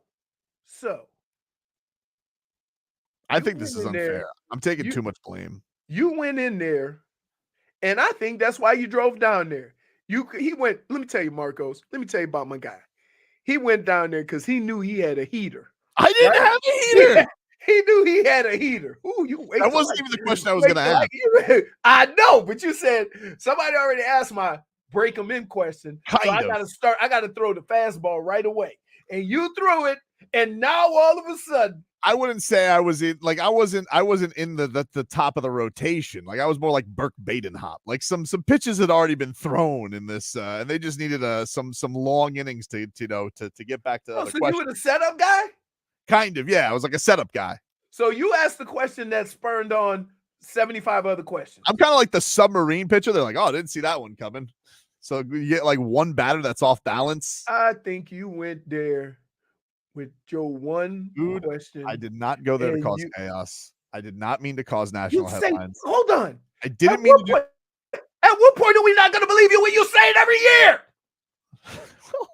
Every year you say that's not what I was. My intentions were not to get this done. I didn't. Well, the last time it was kind of, the thing is, it's kind of the similar question that I asked the last time when Pat Riley was in the midst of a national controversy when he had to put out a statement that had said the asterisk isn't on the Lakers, the asterisk is on us. Because the last time I asked him, I said, Pat, have you thought that you guys might have had a chance in this series if you had Goran and Bam healthy? You always do that. It's the same setup. Oh, next year he's gonna say, "Oh, you're the injury question guy." No, that's not fair. Okay, let's just read. Let's just read. Okay, last questions were with what 2 injuries? Goran and Bam. And what were the questions this year? Terry and Jimmy. You know what? Okay. Yeah. Now that I think about it, if you throw in the Jake Paul thing, that was a hypothetical too, wasn't it? Like, can you take them both on at the same time? He said that already. Dude, you're a one-trick pony. Pony is what you do. Ruckuses, man. All these hypotheticals causing ruckuses. I've been fighting guys like you my whole career. The startup guys. I'm not a startup guy. Oh, I'm not a fire starter. That's not my style. All right. I'm not a fan with good access. Nor, I would not consider you guys don't consider me a journalist. I mean, I guess I wouldn't consider myself a journalist either, but I'm not a pot stirrer either. What? What? I'm not a pot stirrer, dude. Wait. You go to the presser with a spoon. One of them big ladles. Here we go. Hey, Jimmy said if he was playing in paprika, little salt, pepper, he said we would win. What do you think of that? You think you're closer or farther away from? Now, the reason why Pat Riley is mad, because he know he far as hell away from the Boston Celtics. Yeah. He know this. I know. So you know this too. That was the point of my question, though. Like, I don't know if he knows that. Say it. Well, the last time that I asked a question like that, he said asterisk. And this time, he told his star player to shut up. Big mistake. And you don't think you brewing something? Damn it. You don't think you cooking a soup or a big pot of gumbo or something like that? The way you stir it up? I'm not a pot stirrer, dude. What?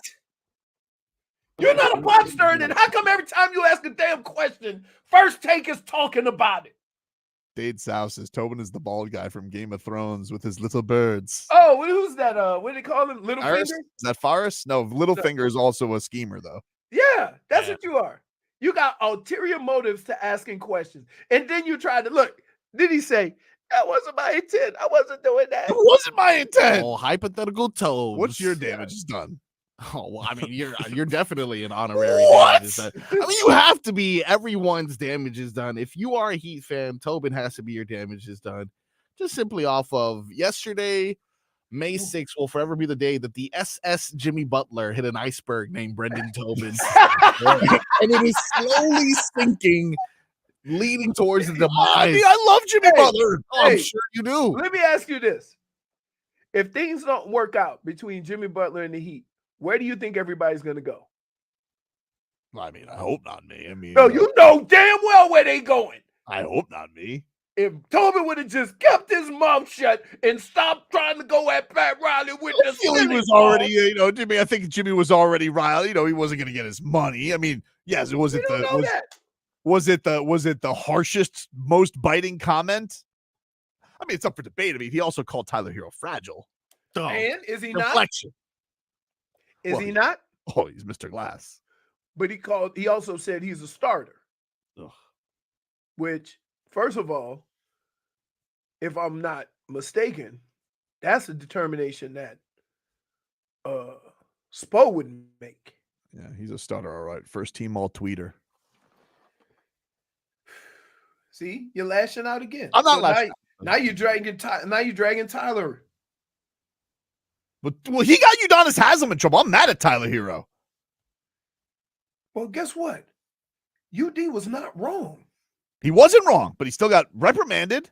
Everybody looked at me when I was crazy when I said it. Talk about that coming up. I asked over and over again. I asked everybody we talk about the Heat, would the Heat be better off if Tyler Herro came off the bench? And everybody said no. But now looking at it in hindsight, yes, the team would be better. It's about the team. It's not about Tyler. Take a break. Got to get to some cat talk. Back after this.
Not in a singing mood today. Cats lose. Glad you suck. Time to let that go away. Wow, dude. What? It's one game. Just one game. Doesn't matter whether you lose by 1 or by 4. Yeah. Doesn't matter. This Swayman's new Vasilevsky. Nothing. Dude, he was stopping everything. It's annoying. Yeah, I got lucky. Cat Talk brought to us by friends over at Celsius. Hockey fans, don't sit this one out when it's game time. Make Celsius a part of your play and get that energy up. Game day is fueled by Celsius Essential Energy Drinks, the official energy drink of your Florida Panthers. Yeah, so the Cats lose 5-1. They got out to a 1-0 lead, then 5 unanswered goals given up by the Cats. They will have game 2 tomorrow. No big deal. Bank Arena. No big deal. Not a small deal, though, either. Not a small deal. Well, here's the deal. Okay. It's a 7-game series, right? Losing the first game is not the worst thing in the world. Now, that makes tomorrow don't lose. Don't lose. Then we're going to have questions. That's all I'm saying. Agreed. Somebody who never has questions is J-Fig, because she has given away a pair of Queens of the Stone Age tickets from her ticket stash. They're going to be at Hard Rock Live this Friday. If you guys want to go, caller number 4. 5? Yeah, for the amount of goals that Boston scored. All right. Caller 5 right now to 305-567-0560. Caller 5 to 305-567-0560. Win a pair of tickets to Queens of the Stone Age right now. Hard Rock Live this Friday. It's a Live Nation show, but caller 5 right now to 305-567-0560 will win those tickets to Queens of the Stone Age. Can I show you something I've been practicing? Sure. You know how we always do, like, what was it? Mudvayne. Mudvayne. So I've been practicing for this one. Yep. All right, ready? Queens of the Stone Age. Wow. Pretty good, right? I think I'm getting better, more or less. That was very impressive. Yeah. And just so I know that I have a variation in case people think that for some reason that it wasn't live. Can you try that again? Yeah, watch. I can do it a little bit. I'm going to do it a little bit differently so you know that I'm not just So it's not a bit. Queens of the Stone Age. Wow. Look at that. You sound Stone Agey. Yeah, I'm pretty good. Rockville. Can we get him to say Rockville, Golan? That's me. What are you talking about? I mean, yeah. Yes, I can learn that. Rockville. Meanwhile, rest of our headlines brought to you by the new Palmetto Ford Truck Super Center. Why buy your truck at a car store? Palmetto Ford. We know trucks. Last night in the NBA. Can I just tell you, nobody saw this. Jamal Murray. Minnesota looks awesome. And this is without Gobert. Timberwolves win 106-80. Who do you think you are, Denver, the Heat? I was getting hey, can I just say, you put one out there, but I had one locked and loaded too. Who'd you have? I mean, the Heat would have beat Denver last night. Crazy, man. Jamal Murray losing his mind, throwing a heat pack onto the No. That's not the worst part. He first threw a towel. And then threw the heat pack. And guess what his answer was? I guess what everybody said. He was trying to get the attention of the official. And the towel came up short, so he threw the heat pack and missed. Like all the shots he was shooting yesterday. Hey, Todd. He goes to Todd the ball boy. Mr. Murray, what can I get you? That towel. Give me something else. A little more lift on it. What this heating pack there, sir? You know what's weird though? You see where their player seats go? Where? It almost goes into the first 5 rows. Yeah, I did notice that. It did seem very like to throw it over people. Weird. You know why? You know why? Hmm? It used to go all the way to the scorer's tent. Now they put fans there. Oh, I know. It's crazy. Just push them down. Do you think he's going to get suspended over this? Because a lot of people are saying it's very likely. Yeah. Here's when you know he's going to get suspended. Hmm. Guess who's the person who said it's no big deal? The ref? Draymond. Oh, no. Well, that's not the ally you want. No, because, and here's what people made a valid point. If they had realized he did it during the game, he would have been kicked out of that game. Right? You guys talk about this guy, the Jamal Murray. There's the towel. Now watch. Which is the first one, which like you should already understand. Look at where he's from. Look at where he is. Man. Hey. Why is he doing that? Did he like lose his mind for a second? Like why would he? He looks like he's sitting in the stands. The first towel I can understand. Like, oh come on. So do you think he's call. like telling the referee, "Hey, hey," Trying to and the get ref's his just attention. ignoring him, and so he's throwing the towel? No, it seems like their franchise throwing in the towel. You saw Mike Malone arguing with the ref earlier too, Bro, I gotta tell you something. How does he not get kicked out? I'm not gonna lie. I'm kind of enjoying the demise of Michael Malone. Yeah, a little bit much of this Michael Malone. You know what he's gotten? He's gotten a little too big for his britches. A little bit too big for his. You know, when he was taking one championship, taking pot shots at the Heat culture. Can't say I'm hating on the demise of Michael Malone. Yeah. You know what he could just use? Why Is he sitting next to just average Joe? Leroy, Like stop the to guy next to him is cheering. He's at the screen. Leroy, talk into your microphone, not the screen. That's why he had. Oh wait, see, that's why I had the other setting. Great. You guys mess with my settings, and now you're complaining that you can't hear me. Or don't talk to the screen. Don't talk to the screen. I was closer to the mic. You're a radio professional. Talking to the microphone. Am I? Yes. I'm just your sidekick that talks trash. That's it. I think I'm your I side. can't. And then the stuff that I don't know, I sure as hell can't ask you. You get offended. God forbid you would ask me a sports question.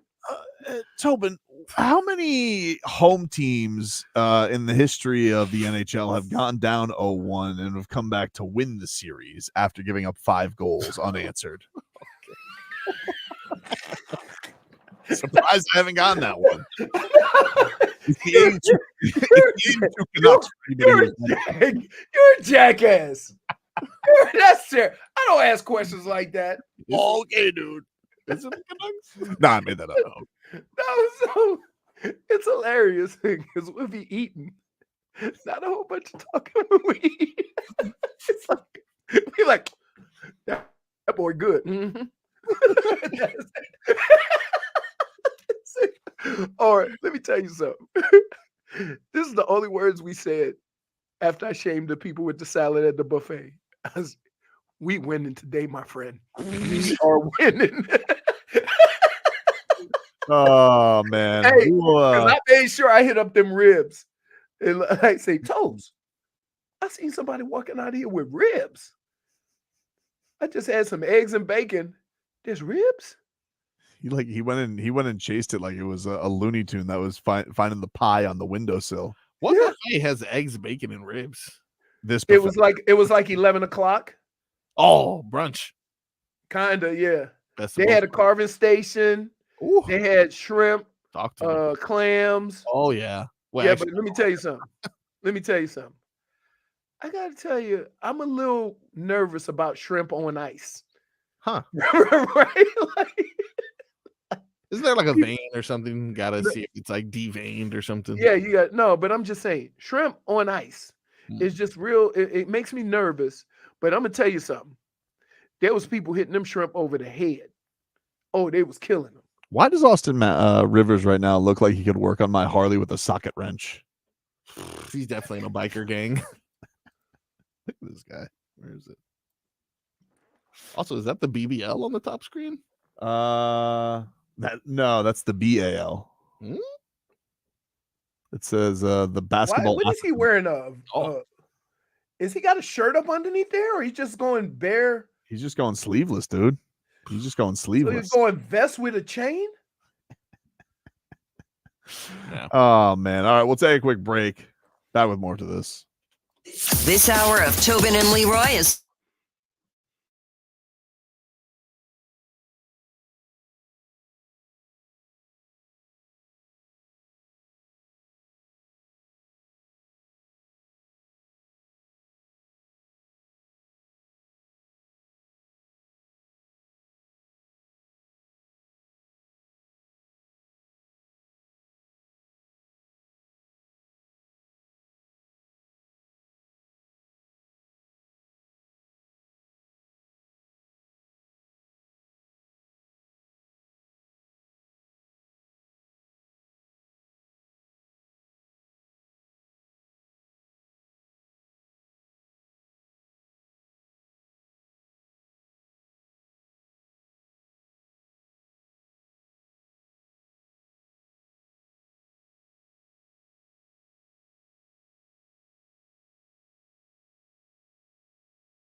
15 minutes.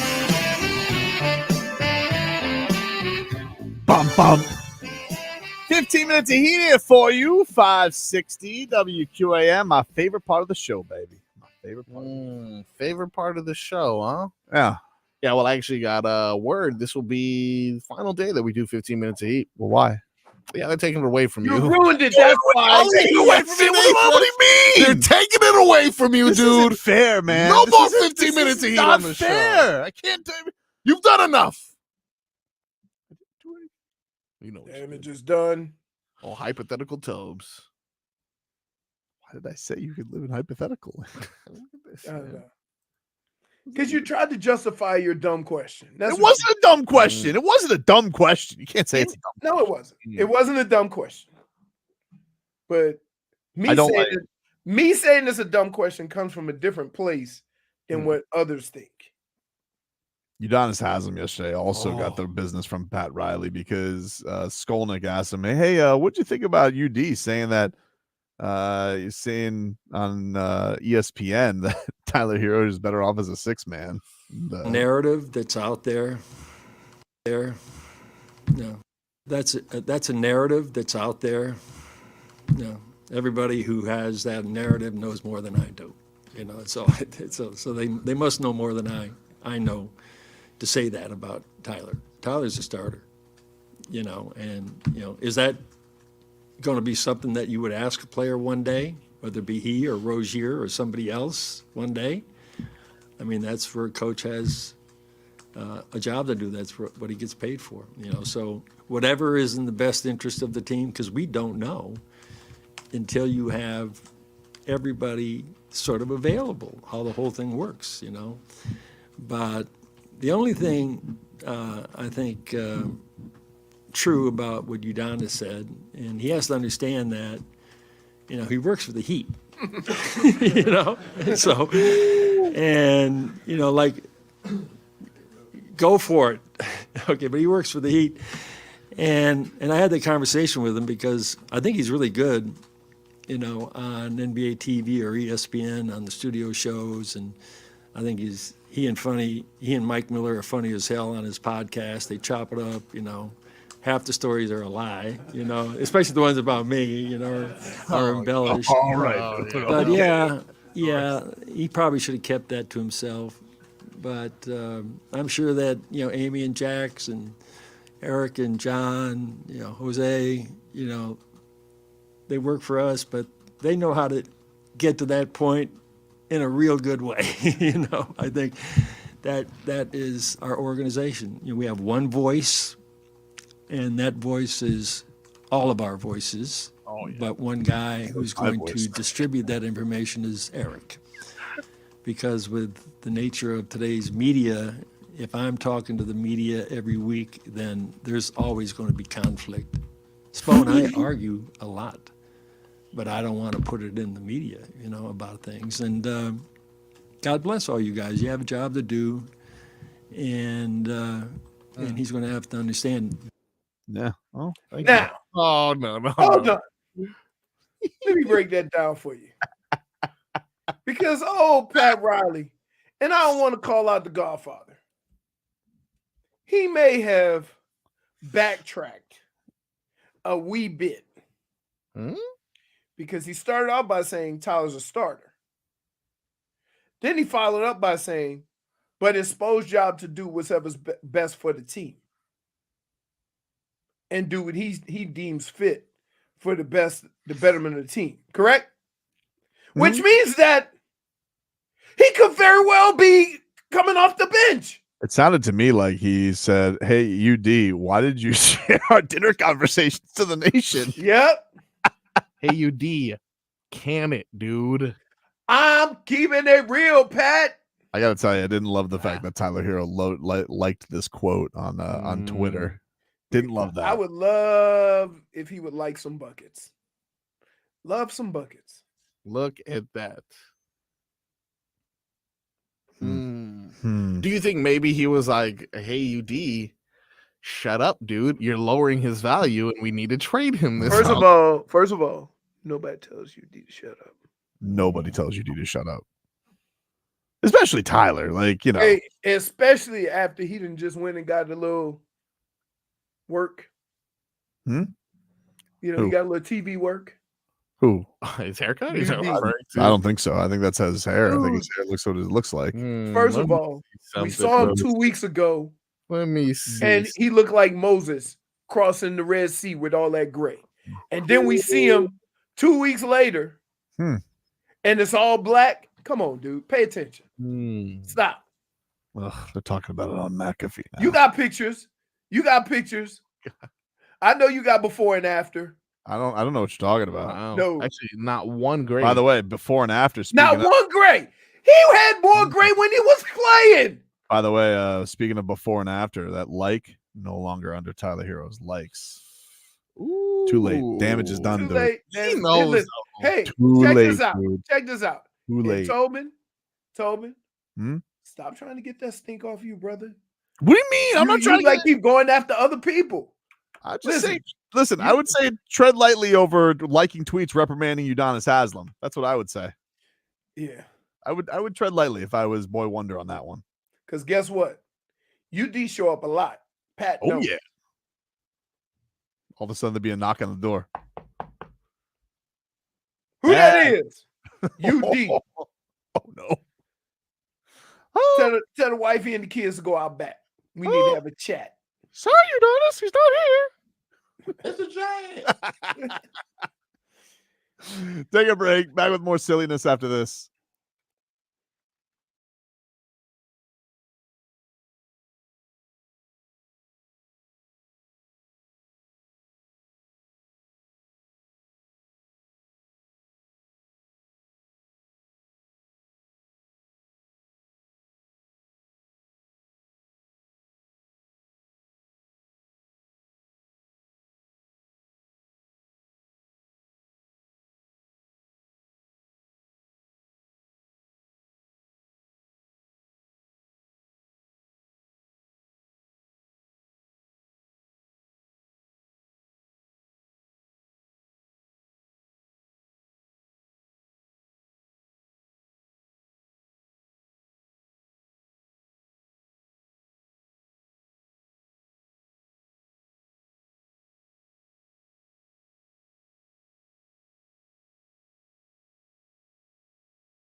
Hey, who changed my name? Who changed my name on the Twitch? What does it say? It says Benedict Tobin. Oh, I don't like that, dude. That's not fair. Oh, Benedict Tobin matches you well, fits you very well. How does it fits you very well? I don't like that I'm taking this heat today. This is not fair. Bro, you're an instigator. I'm not an instigator. He's going to say what he... Let me just tell you something about Pat Riley. Mm-hmm. He's going to say what he wants to say. Okay? That's just how it was going to be. So just because he said, keep your mouth shut. Do you have that? Just that? Because like the way he says shut, it was like, whoa. I don't, but I need to get it now. Okay. Well, don't worry about it. The image is done. Anyway. Thank you, Tobin. Thank you. Hey, appreciate it, Don. That is you. Don has a card coming up, I think, soon. What? Yeah. Still. He has a card coming up. I think, in June. I don't remember. I can't remember if it's early June or late June, but he has a card coming up in June. I talked to Adrian Broner for like a little bit. Oh. And he was not very interested in talking to me. Okay. But okay, I did lie to him once, so that maybe have been why. You think he's remembering the one time you lied? No, I don't think he is. I just don't think he really wanted to do an interview. I think has he even fought in like quite some time? I know he had a fight that went through. Fell through. He just I don't know. When was the last time I dreamed? It's been quite some time for sure. The guy that he fought, I talked to on Radio Row. Yeah, he this guy Blair Cobbs, Blair the Flair, and that was a great interview. This guy was like telling me about his dad used to be like running drugs in Mexico. Whoa. And but then it all went side. Now he didn't fill me in on how it all went sideways, but apparently it all went sideways and he ended up with no money in Mexico. So he had to start boxing. And then he ended up in Philadelphia, but then got into a dispute with Oscar De La Hoya, Golden Boy Promotion. Shocking. And he wasn't allowed to fight for like 3 years. So now he's fighting Adrian Broner, but Adrian Broner was not very interested in talking to me. But he did. I mean, to his credit, he did say initially yes, but that's her question. He was kind of rats off a ship.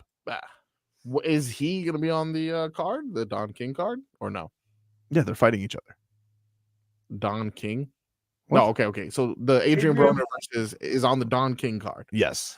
And okay, so I was going to say, is it weird that Don King may be like, as opposed to a premier boxer that's on there, like, oh, are you gonna watch this fight? So you're gonna watch the Don King card? Like, I don't know where you watch the Don King card. That's To be very honest with strange. you, I don't know where he. I don't know where. I don't know. I'm Only sure in America. it's streaming somewhere. But thank you, Tobin. Thank you. You're welcome, Don. So nice. He was a nice man. He was. I mean, even what is he at? I mean, you want to talk about? He's got to be 85. Don King is still doing the whole thing. Too. 92 years old. What? He'll be 93 in August. Jeez. Where do you think do you think he lands on the Mount Rushmore boxing, just boxing in general? Or do you have not of boxing, but of promoters? Yeah, I would say. He was the OG. Yeah, I would say of boxing promoters for sure. But if you were to say just of boxing, no. He was the OG. Yeah. Think about this. He did the Thriller in Manila. What does that even mean, really? That's 20 years before you were born. What do you mean? It rhymes, and it was in Manila. Oh, that's the name of the place. Yes. No, it was George Foreman against Muhammad Ali. In the He Philippines. promoted that fight. Manila, Philippines. Wow. Bro. You think they picked that spot just because it rhymes? Rumble in the Jungle. Well, he would get here's the thing, Don King would go, and this is actually what's happening right now with Saudi Arabia. It's kind of like a throwback. But what they would do is they'd go to these governments and they'd be like, hey, who wants to host this fight? And that's how they would end up getting these monster purses for everybody. Oh, nice. Yeah. Smart. But it's crazy. Think about that. Thriller in Manila. Muhammad Ali and George Foreman. Yes. Tell you what, He though, promoted that. This Saudi dude who's running the boxing over there. Yes. He's like, I'm working on Canelo Terrence Crawford. I'm gonna make that happen. Hey, listen. This guy just wants to spend his money on boxing. Buddy, you got my vote. Speaking of votes, you get my vote, even though you changed my name on the Twitch stream today. How do you know it's me? Benedict Tobin. Let's mix it up, dude. What did Schmeathan say? Schmeathan was one who gave me the idea. Damn it, Schmeathan. Oh, man. All right. I think Mixed Smith bag. just circles us like a buzzard. He does. circles Tobin. Mixed bag brought to you by Broward Health. Well into your future. All Righty then, gentlemen. We just talked about it, I think a segment ago. Time, who knows? Either way, we saw yesterday during a 26-point beatdown from the Timberwolves on the Nuggets, there was a bit of controversy as Jamal Murray was spotted throwing a heat pack onto the court. Ridiculous. After throwing a towel. After throwing a towel. Right. I didn't make it. Chris Finch, coach of the Minnesota Timberwolves, had some words after the game about the situation. This is what he had to say. Well, I didn't actually see it happen, but when it was explained to me, the referees didn't see it either, so they're not able to issue a technical unless they see it. We tried to impress upon them that there probably aren't many fans in the building that have a heat pack, so it probably had to come from the bench, which they found logical. But yeah, it's inexcusable and dangerous. And, I'm sure it was just a mistake and an oversight. I'm sure there was nothing intentional by the officiating at all, but certainly can't allow that to happen. Can I just say, though, as a counterpoint, I'm not saying it's appropriate. Dwayne Dedman throwing a Theragun, that's dangerous. All right. Is throwing a heat pack dangerous? You can roll your ankle. If somebody would have stepped on it. What are we, Looney Tunes? Okay. Really? No, you are, Wile E. Coyote. Although I did see Luke Bryan the other day. I think that. Oh, yes. Oh, my goodness. Oh, really? Really? Same situation. No, I mean, I don't think he really thought anybody was in danger. I think he's trying to get Jamal Murray suspended for game 3. Smart. Chris Finch. Good move. Chris Finch is like clutching his pearls. My word. What else you got in the mixed bag? We also have a little bit of more controversy, if you will, between the Pacers and the Knicks. Not sure if you guys were able to see this yesterday. There was a weird ending that resulted from some offensive foul calls on Myles Turner for some picks. Oh, that was a horrible call. I mean, you want to talk about falling for flopping. Jeez. Oh my goodness. This is what have some shame, New York Knicks. This is what Myles Turner's thoughts of the offensive foul was. I just, just in my experience in this league, I think it's the best when the players decide the outcome of the game. I think it's unfortunate that, it happened. We reviewed it. They still called it a legal screen, but it's the playoffs, man. I feel like DiVincenzo did a good job of selling it for the most part. You can't leave the game to be decided by the refs. So we have to take accountability as well. So, of course, it's right at the game. I'm a little fresh with my emotions about it, but we know at the end of the day that, we can't get to that position. So I think the last 2-minute report, we're all looking forward to that coming out. I think there was 2 controversial calls. We had to use our challenge on one call, Tyrese, and then the kickball by Aaron Nesmith that was not a kickball. I mean, you clearly see it on the replay. So, like I said, it's unfortunate, but it's just we can't put ourselves in that position. Yeah, but also don't fall for that stuff. I mean, boy, somebody should have ran out and gave him an Oscar right away. But the Knicks do win 121-117. They are up 1-0 in their second round series. Jalen Brunson, another 40-pointer, 43 points in the game. Jimmy's great, but he ain't that. Halliburton. Oof. Yeah, he stunk it up. Tell you what, I had the over on points. Big mistake. Big mistake there. I think he was supposed to get 17. He got 6. Thanks a lot, highest scoring offense. Appreciate you. Oh, man. Give us another one here in the mixed bag, Frog Boy. All right. How about we piss you off, huh? Sure. Tom Brady. Got a chance to watch that roast? I did not. I'll try and watch it tonight. I saw that Gisele Bündchen is none too pleased. Can I tell you, I watched I saw Jeff Ross and I saw Kevin Hart. Yeah, so essentially I only saw one comedian, dude. And in the first 15 to 20 minutes, the amount of dragging of Giselle's name, man, they went spots I didn't think they were going to go. He must not be very pleased with his ex-wife because apparently the reports were that his kids were off limits. Yeah, and you know what? No, nothing. Not I think about it yet. But apparently Robert Kraft was off limits too. He's old. You feel bad for the old. No, but it's I it's a mean, roast, come dude. on. It's a roast. Robert Kraft has some low hanging fruit. Oh yeah. Does he? Yeah. Oh, I didn't mean that literally. Oh, okay.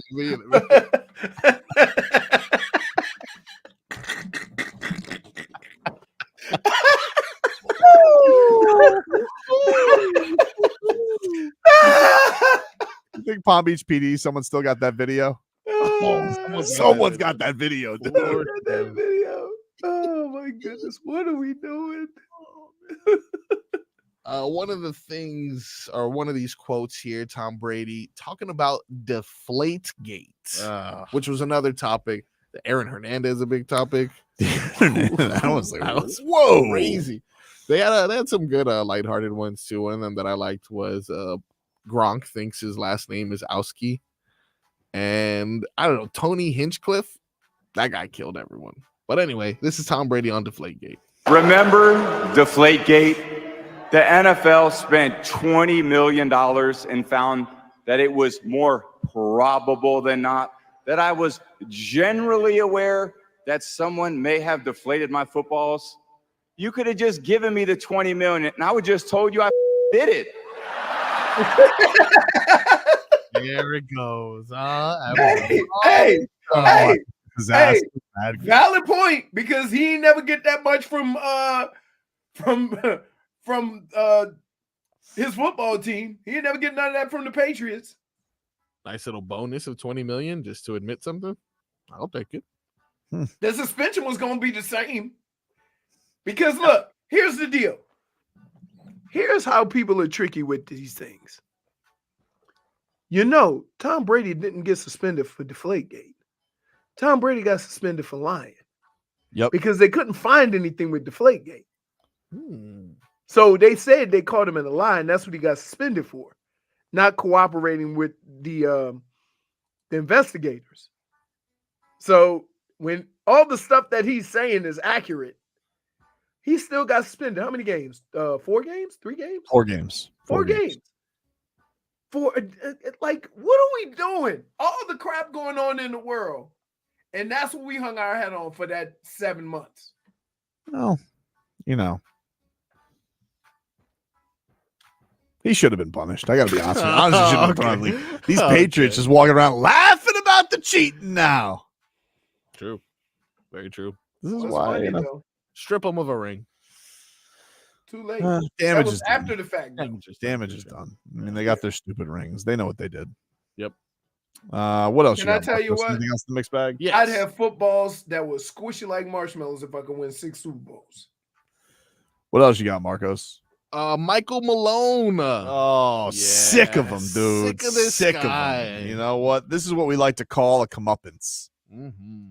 Really been or on come his down high. and Well, he's going to come down once Minnesota brings him down based off of how they're playing. This is him being very sad and grumpy after the loss. A loss like this is tough. You feel embarrassed. You feel exposed. So what are you going to do about it? That's my biggest thing. What are you going to do about it? Look yourself in the mirror. Have the courage to look yourself in the mirror. Say, I did not do my job tonight. And be better next game. That's all I can ask of them. Wow. He's shook, dude. I think Joker's excited because he gets to go see Horse early. He's mailing it in. I'm not gonna lie to you. They figured it out. Minnesota has definitely figured it out. All you need is like 3 7-foot guys. Well, okay. that's what I'm getting ready to say. They got 3 Yokic's. Okay, well, Right?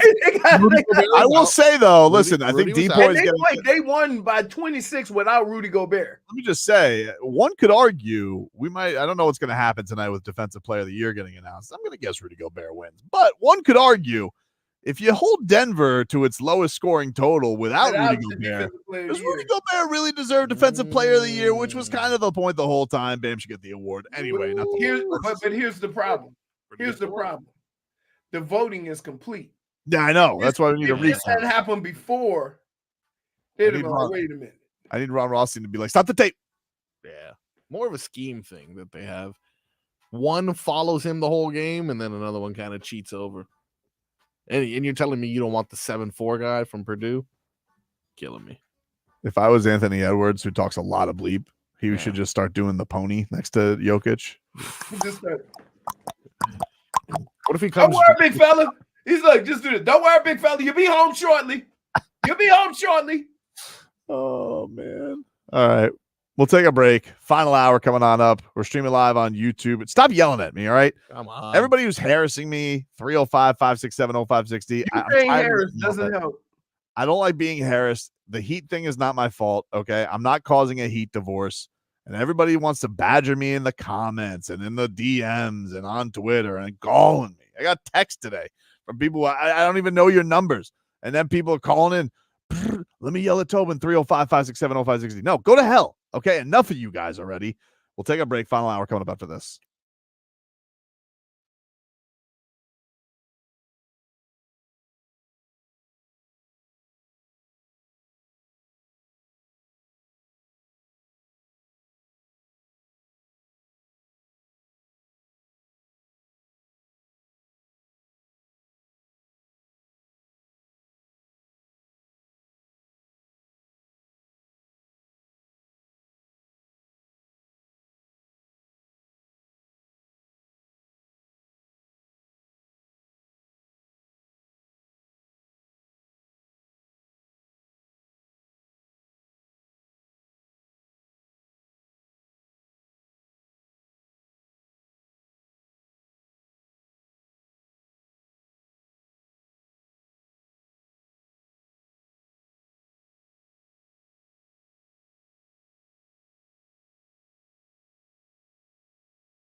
Welcome back, Tobin and Leroy. Better off alone. Take you up until 2 o'clock here. We're streaming live on YouTube and Twitch, the channel Miami 560 WQAM. Talk to me. Leroy, can we get a weather update from the Demesman and Dover Sure law can. firm? YourAccentAttorneys.com, free consultation 24/7. Call them at 866-954-MORE. I've been waiting for this. It is mostly cloudy out there, boys and girls. Mostly cloudy. Winds are coming out of the clouds aren't moving, dude. Oh, sorry. It's got a little slight breeze. I got a little maybe 5 to 10 mile an hour breeze, but the clouds are moving. I want to say they're coming out of the east. But that's a lie because I haven't heard any planes. Wow. So I'm guessing maybe they're coming out of, dude, they're really not moving. So I'm going to go ahead on and punt on that. But it's mostly cloudy. And so I would look for a slight chance of rain. And the winds are light, maybe 5-10 miles an hour. Temperature is probably a little 83, 84 degrees. But other than that, that's it. I really can't get a wind direction. I'm looking. Wait, hold on. See? Nope, can't tell. I'm going to guess because I haven't seen any planes that's coming out of the west. But I can't see anything moving. Let's get Frog to Boy? By the new Palmetto Ford Truck Supercenter. Why buy a truck at a car store? Palmetto Ford. We know trucks. How close was he, Frog Boy? Could you figure out the wind? East. It is currently 87 degrees. Winds out of the east, southeast. Yeah. If you guys have any weekend plans, yep, be careful. Oh. 96 degrees is expected to be the high on Saturday. Man. Next couple days, juicy. Partly cloudy, and then scattered thunderstorms next week. But from now to the weekend, you're going to look at highs of between 91 degrees to 96 degrees. Wet Queso says, Tobin, you're the worst. Oh, yeah, he did. Keynote says, you mushed us. You did, dude. Totally did. D Is his Sizzle name says, Wet? His name is what? Wet? Wet Queso, wet cheese. Yeah, wet cheese. Wow. D Sizzle says, Tobin, I hope they fly your number during the Aaron C show this weekend so everybody can call and text you that you're the worst. For sure. Jesus. Platinum Swords just popping up real quick to say, what's up, Instigator? It's not fair.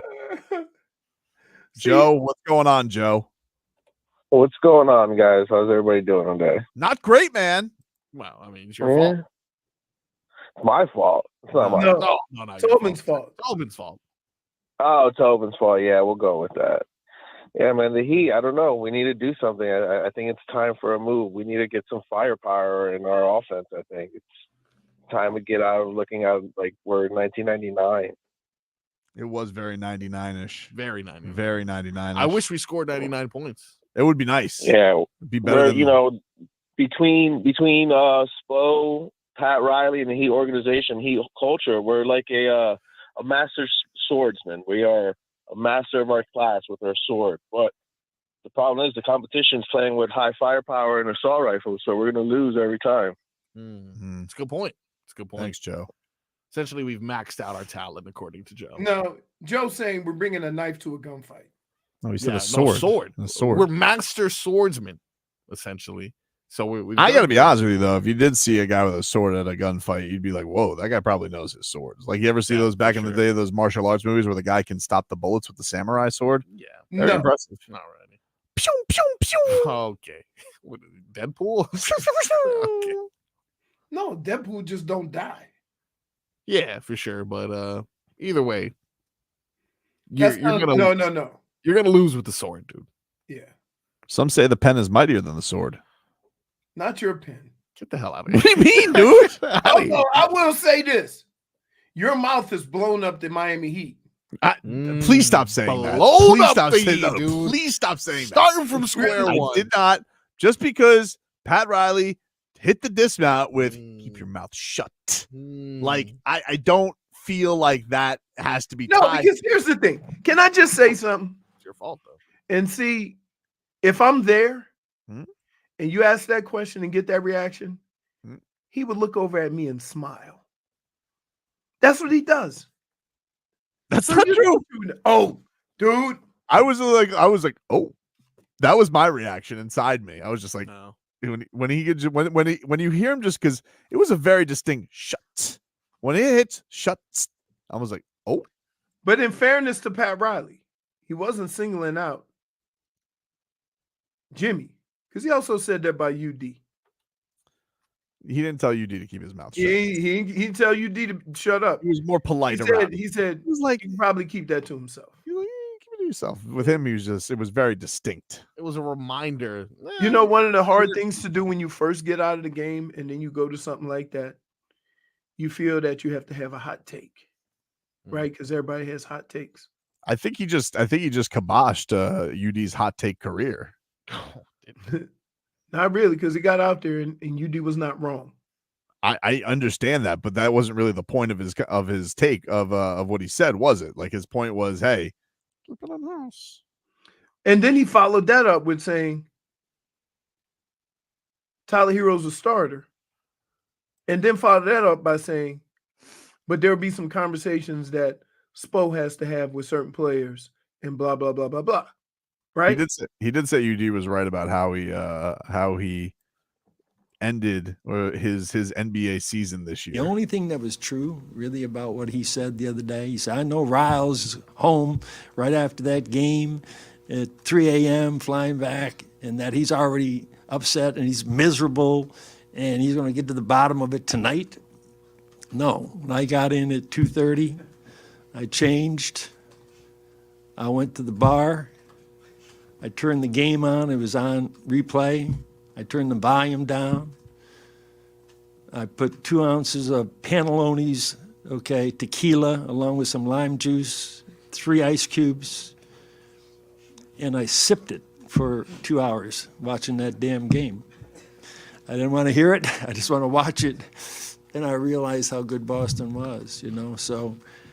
And then I finally, when my sleeping medication kicked in, I went to bed and slept till noon the next day. And then got ready for exit meeting. So, yeah, I had about 8 hours to be miserable. Incredible.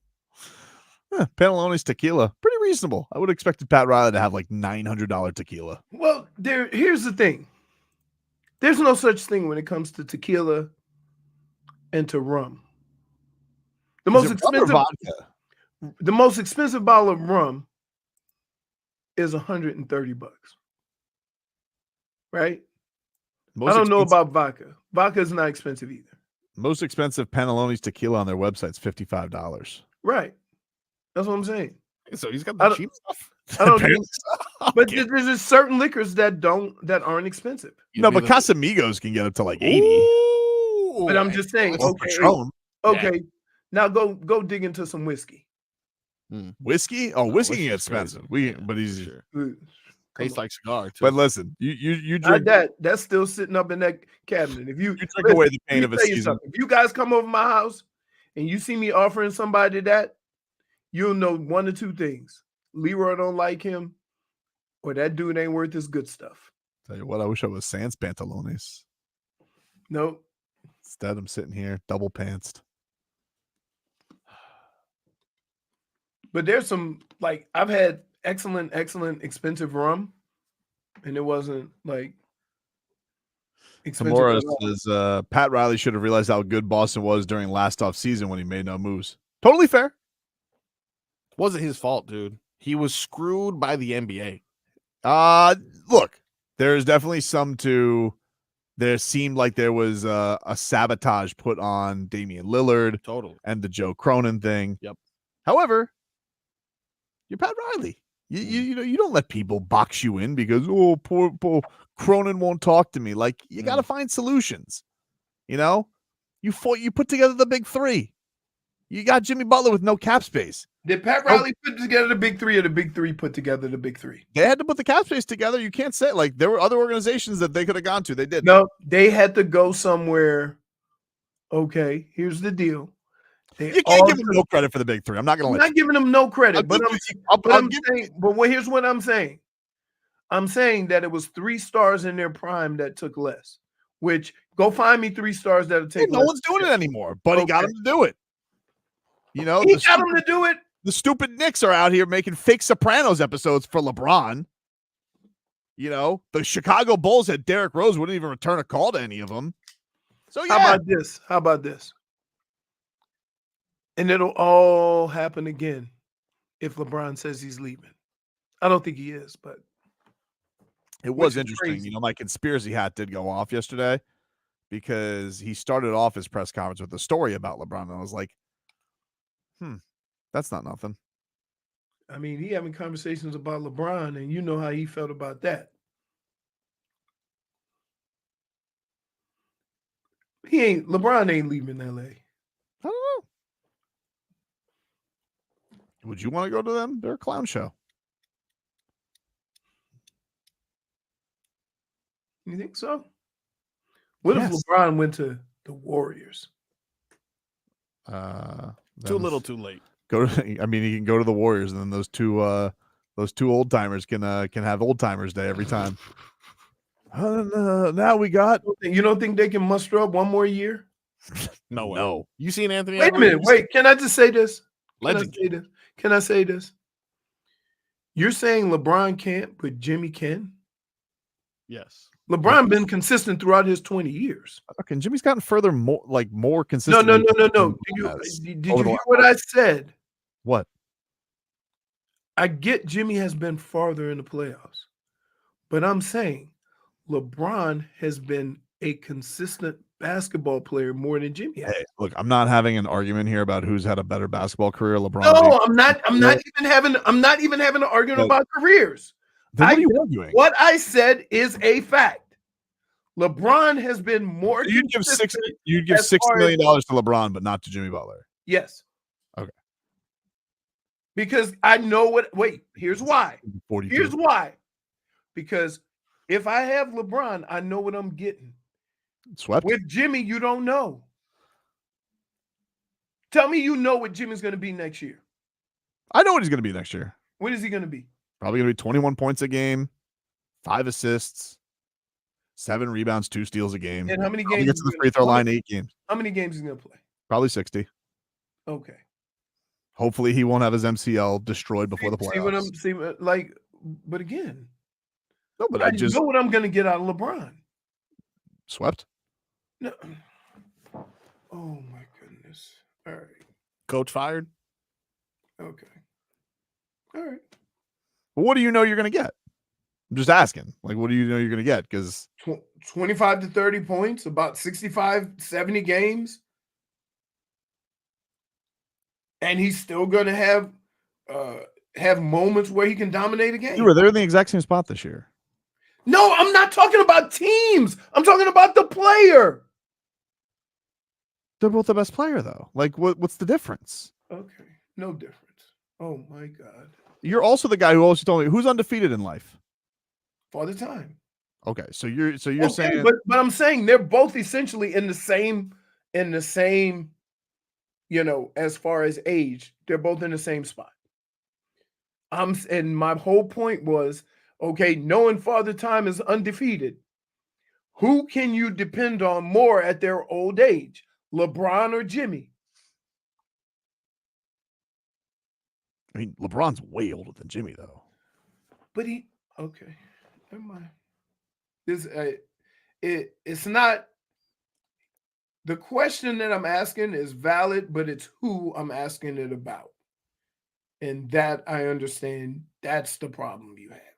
If I would have said it about, it really isn't a problem about LeBron. It's more like you're just gonna say that it's gonna always happen where he's gonna be able to defy age, and I'm gonna be like, probably not, though. Like, until he doesn't, I still have year after year after year of him doing it. Okay, you can say that about Jimmy, but it's not accurate. That's all I'm saying. If you swapped out, so you think like the Heat's record would be tremendously different if they swapped out LeBron for Jimmy? Because it wasn't. Like, their teams weren't very different this year.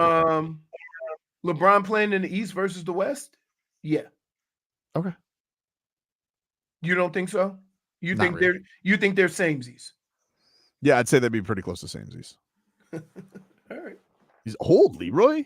Not the same guy anymore. He's not the needle mover that he was. So's Jimmy. He's not okay, but he's not as old as him. I'm sorry. Like Okay, even Pat Riley you saying think- that. Do you understand? All right. Do you understand that what LeBron is doing at damn near 40 is what It's Jimmy very was- impressive. I'm not is taking what- that is away what from him. Jimmy was doing I'm at not taking that away 33. from him, though. I'm not taking that away from Okay. him. I'm asking who can actually make a championship difference. They're the same right now. I asked yesterday, Leroy, because I'm not arguing that Jimmy Butler is LeBron James, better than LeBron James, near LeBron James. But if they're the same, then LeBron's a better player. So why wouldn't he move the needle more or give you a better chance? Because their team didn't move the needle more. But it's their team.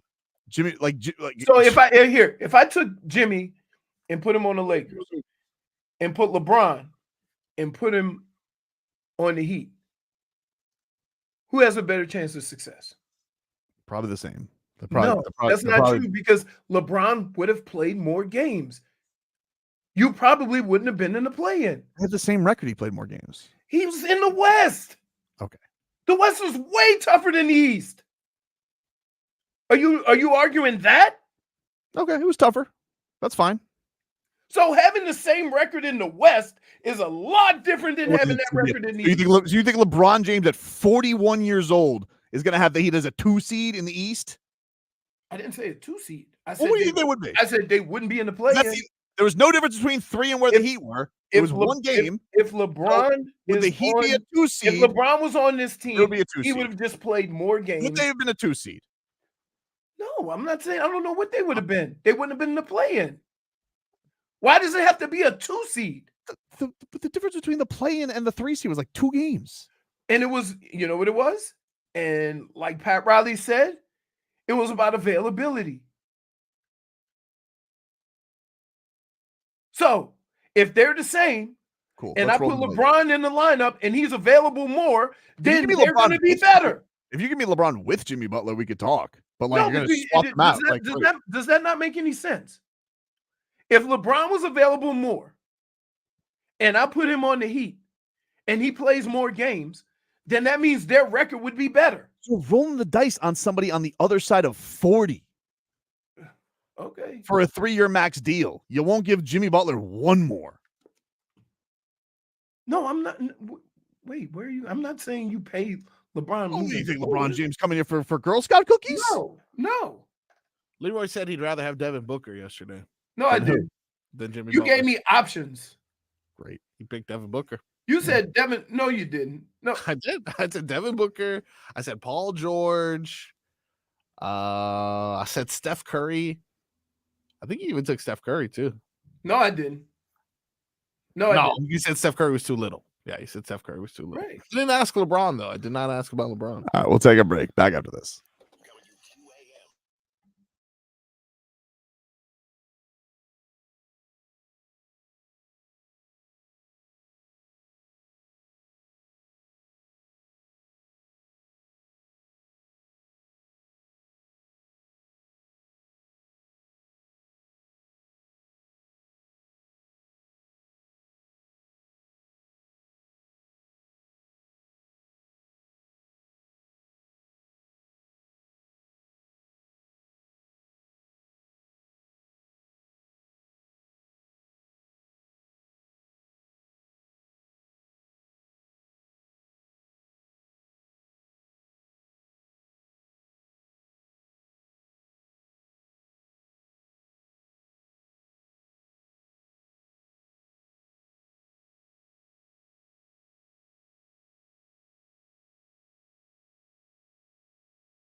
Welcome back, everybody. Tobin and Leroy.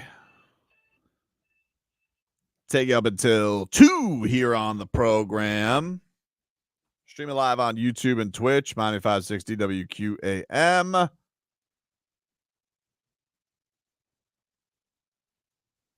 According to Awful Announcing, Greg Doyle, Creepo, who was interacting with Caitlin Clark, suspended for 2 weeks. Also can't cover the fever in person. Huh. There you go, Leroy. Repercussions. Okay. What exactly was? You're right. What are you up to, dude? You're like you sitting out the segment or something? No. Responding 2? when people send me emails in Spanish. Okay. So you're nobody likes getting down to the bottom of spam than Leroy. who is your leader? Yeah, according to Indianapolis sports writer Bob Kravitz, Indianapolis Star suspended Doyle for 2 weeks following his uncomfortable interaction with Clark during her introductory press conference with the Indiana Fever. Additionally, Kravitz reports that Doyle won't cover any Fever games in person during her rookie campaign, but will continue to write columns while watching games remotely. Those are going to go well. Great. Those are going to go well because you best believe he's going to feel, you know what I'm saying? Definitely need his thoughts. Well, no, but I'm just saying, you know, it's people's feelings get into their job. Sure. Right? So how do you think these articles are going to go? Not great, probably. Right. Exactly. But also, like, why would I care if this guy what he's going to have to say about it? Move on from him. They'll move on. They did move on, but them streets needed a body, right? I mean, you can't hold everybody in sports accountable and not hold them accountable. You can't do it. Ridiculous, man. So what's going on here, Marcos, with this beef? So there was a shooting yesterday. Is Drake okay? Is this getting a little too real right now? Because I'm seeing his stores are getting vandalized in London. Apparently his security was shot outside of his home yesterday in Canada. Indeed. Have we gone too far? Have we reached a crescendo here with the Drake Kendrick Lamar beef? Yeah, we may have. You know, there has been some words exchange, but those are just words. Now things are getting a little bit more serious. On Kendrick Lamar's most recent diss track, he actually posted a Google Maps photo of Drake's home. I saw that. That was his cover art with a few less than favorable pings on the actual property. Now that same property just days later at 2 a.m. was subject to a drive-by shooting. Jeez. A security guard was shot and taken to the hospital. And like you mentioned as well, Drake's OVO store in London has been vandalized with the title of one of Kendrick Lamar's diss tracks spray painted onto the windows. So now Schmeathan is accusing Drake's people of setting this up, that this is Fugazi. That they're trying to put up a victim of some sort. Like somebody got shot. Yes. Did he though? Okay. Well, there is always a possibility. You know, we've seen Ray Donovan before where they're like, hey, go for the leg. Okay. So potentially this could be set up, but I will say though, this has gone to a place that is very passionate. People are going very crazy over this. Yes, indeed. Both sides of it. I'm not surprised that something like this goes because people think the internet speaks to them, and that gives them a pass to go do whatever they want. That's the thing, man. It's not necessarily these two individuals that are going to escalate the situation. It's the passionate fan bases that think that they are supporting their guy. Yeah, we see it all the time with the Swifties or the Beehive. Sometimes fan bases get a little bit too passionate, and in this sense, there's a lot of fan is short for, right? Fanatic, right? So I thought it was fancy.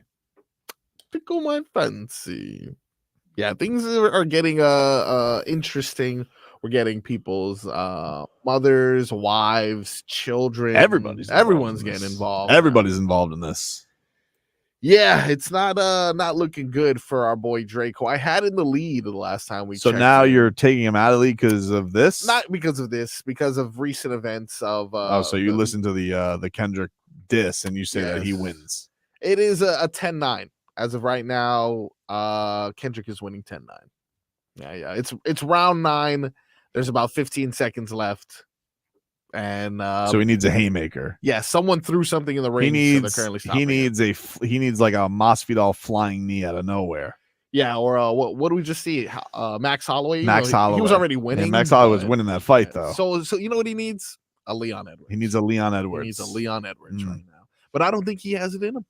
I really don't. I think he is emotionally hurt. I think he's mad that everyone's being mean to him. What is this? This is reaching you. I love the way like people think they could go at folks without any repercussions because of your standing in society. Then when you get that comeback, right? So like, yeah, but I'd love to see what you understand about this. I don't understand what's the point of arguing, right? Putting people business out there because first of all, y'all all dating the same girls, right? So naturally, you're gonna always be able to do something about that. You got people that have kids with one person and with the other person. So does that rapper get to come at you? Like, no, that's personal stuff, right? Y'all need to leave that stuff alone. We'll take a quick break here on the show. Back with more for this. This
Welcome back, everybody. It's Tobin and Leroy here with you. 560 WQAM. That Pat Riley press conference was good yesterday. Oh yeah, I bet. But there was no Peter Benedict. Oh man.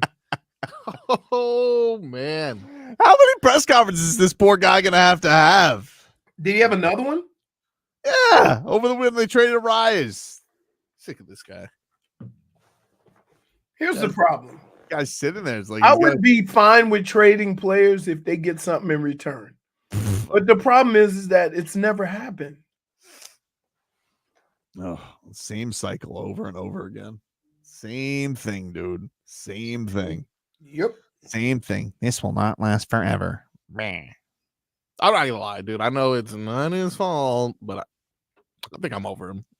I'm over him too. I mean, he's already tied more press conferences than wins this whole month. We get it. All right. This won't last forever. You know, we maybe knew that we would have to take a step back. All right, we get it. Enough. We just hook everybody up to an apathy IV for the rest of the season. Yeah, I'd probably release a statement. You get it. Honestly, he'd be better off. Just you get it. He'd be better off. So, but here's the kicker. Call me back when you're the Rays. If the last 2 years they made the playoffs and Kim Ang was the GM. They didn't make the last 2 years, but they made it last year. They made it last year. And then they made it the year before in the COVID year. That was 2 years before, yeah. 2 years. But that's a big season. Okay. If they make the playoffs with Kim Ang and there's promise, and then you come in and the team is, I mean, you have to make all these changes. What was Kim Ang doing wrong? Because he's making changes like she didn't have the team right. Right? They very clearly wanted to get something better going in their farm systems, which definitely has been lacking. I mean, the team hasn't produced a hitter by themselves and God knows how long. Christian Yelich, it's embarrassing. Like, I don't know how they haven't stumbled into somebody accidentally. Right. You know, what about where's Blade? Oh, yeah, that was the last one. Remember that guy? Blade sucked and he got traded a year ago. Really? Yeah, and he got traded for Puck. What? Yeah. He's the worst thing ever. That was Kim Ang's trade, by the way, just so you know. No, I know. JJ Blade. Yep. For AJ. JJ for AJ. JJ for AJ. Can we lemon law? Lemon law. That's right. Nah, they did that once though. They did that once with the Padres trade. That was back in the Michael Hill days. Michael Hill days. Yes, Yep. we all fondly remember. It's been a rough go of it. But the thing we really just can't, we can look past all this as long as we can remember the main thing, which is yesterday was not my fault. Oh, and dude, I just that really was just so want to say your it's fault, not my bro. fault, and I'm not, So I'm your tired of the harassment from everybody about it. All right, Yeah. enough already. Let me explain to you why this is the domino effect that will now be you. You are the big bang, if you will. Yesterday, you asked a question. That question solicits a response from Pat Riley. That response is then perceived poorly by the agent. And I'm assuming that's going to be like a little bug in his ear. Didn't really like that, did you, Jimmy? Yeah, but if his agent got him $60 million, like is his job, what the words are don't really matter. But here's the deal. Like if you here's the thing. Do you think that Jimmy Butler's agent is more upset about the idea that when he said extension and Pat Riley's like, well, think about it. What do you think upset the agent's job more? Keep your mouth shut or extension? We'll think about it. Extension.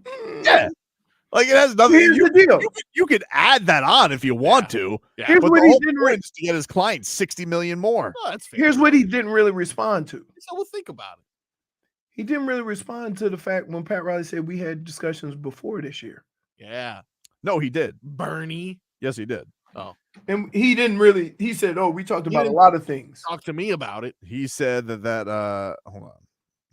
Bernie. Why are you saying his name like that? I'm just trying to sound cool, I guess. Trying to intimidate him? Yeah. Burn. Weekend. Weekend at Bernie's. Okay, Mike Conley, we get it. You're old, dude. No, Jesus Christ. He said taking issue in the games in which he played is just not reality. This past season, we had a conversation at the start of the year with some of the changes, the rule changes in the NBA, the priority that was in place to be able to participate in every game he was physically able to participate for. And I can tell you that he lived up to that commitment. Okay, and again, that being said, if Jimmy was only healthy, He's basically saying I wasn't told, like, no, there was no meeting that was said that we had this meeting where Jimmy was going to be forced into playing. He's saying that basically Pat Riley had a talk with him about they did change the NBA did change the rules going into last year that you had to play 65 games. So he's making it sound like Pat Riley just was like, hey, just so you know, these are the national TV rules. These are the minimum game played rules. Not like, hey, we're sick and tired of Jimmy Butler missing games. So Jimmy wants to get paid $1 million a game. For what his rate is, yes. At 37. How you feeling about that? I feel fine about it. Do you? Yeah. I hate that you put it that way. Why? Because I was totally fine giving him the money, but $1 million per game? He better have a hell of a game. I better not see one of those Kyle Lowry. Not a lolly. Yeah, you better. Listen, he better not have one of those games where he doesn't go to Kyle Lowry. I don't care if he misses. He needs to make Kyle Lowry roadkill if he's going to get $1 million a game. $1 million. Imagine $1 million every time he showed up to work. That's crazy. Now, with that being said, in football, some of them are getting 3. Who are these? Some of them. Oh well, Tua. What are you talking about? What do you think? Wait, hey, what do you think? Wait. What do you think $50 million a year is? Yeah, that makes sense. Less games though. Less games. So yeah, I said $3 million a game. But there's an entire offseason they're putting in practice during the week or something like that. I'm assuming. I said a game. Jimmy's working in the offseason and got camp too. Is he, or is he at every possible event he can be at? And I think he gets his work in. I think he shows Instagram he gets work in sometimes. Wow, so you think he's just got like stock photos? Wait, no. Here you go. He's saying that's like Kyle Lowry. Wow. I think he's like, all right, let me, the brand of playoff Jimmy and the brand of Jimmy Butler could use an Instagram video of me working out at 3 a.m. right now. So let me do that. And then tomorrow. Do you think there's part of I won't even go there. Let me ask you this. When Pat Riley, because Pat Riley did put a caveat in his statement where he said, well, is this Jimmy trolling? Do you think that Jimmy just calls Pat Riley and goes, listen, I had a little too many pantalones, a little too many drinky poos at the old F1, and I got a little cocky. I'm sorry, Pat. Is that a possibility? For sure. Like, have they already had the FaceTime today where it's like, I had a few too many drinky poos at the racy race? Pantalones. Too much. Yeah, I think they could have that conversation. And I think Pat Riley did leave leeway by, was he trolling? Because then, yeah, like you said, he was like, yeah, I was trolling. And then, okay, we're still friends. I don't know. But the way you probably should have gone, it was like, I hope he was trolling. Exactly. He did not do that. He said, keep your mouth shut. Yeah. Maybe you should have gone away. You should have gone a little bit differently. With what do you mean I should have gone somewhere different? That's not fair. It was your fault. It's not my fault. You let him on. You did. We figured this out. Your hypothetical Tobes. You did this before with him in the asterisk, and you did this with Jake Paul and Floyd. You're just a kerfuffle starter, dude. This one was just a verbal. I don't start kerfuffles. You are an instigator. You are an instigator. I'm not a kerfluffler. We've actually seen it though. We've seen you do that. I'm not a kerfluffer. All right. And then he uses the old voice. Jimmy said, that if he was healthy, how close do you think you are to? Now, what really hurt Pat was he had to come to the realization that he's not close. Well, but isn't that? Hold on though. That's really the more significant part of the question, though, is it not? Like, hey, man. You got him off on the tangent by mentioning I understand, but that's the big point. How the hell are you going to catch those leprechauns? That's the whole point of it. Do you think that if you were healthy, you were good enough? Or do you think you need to make some moves?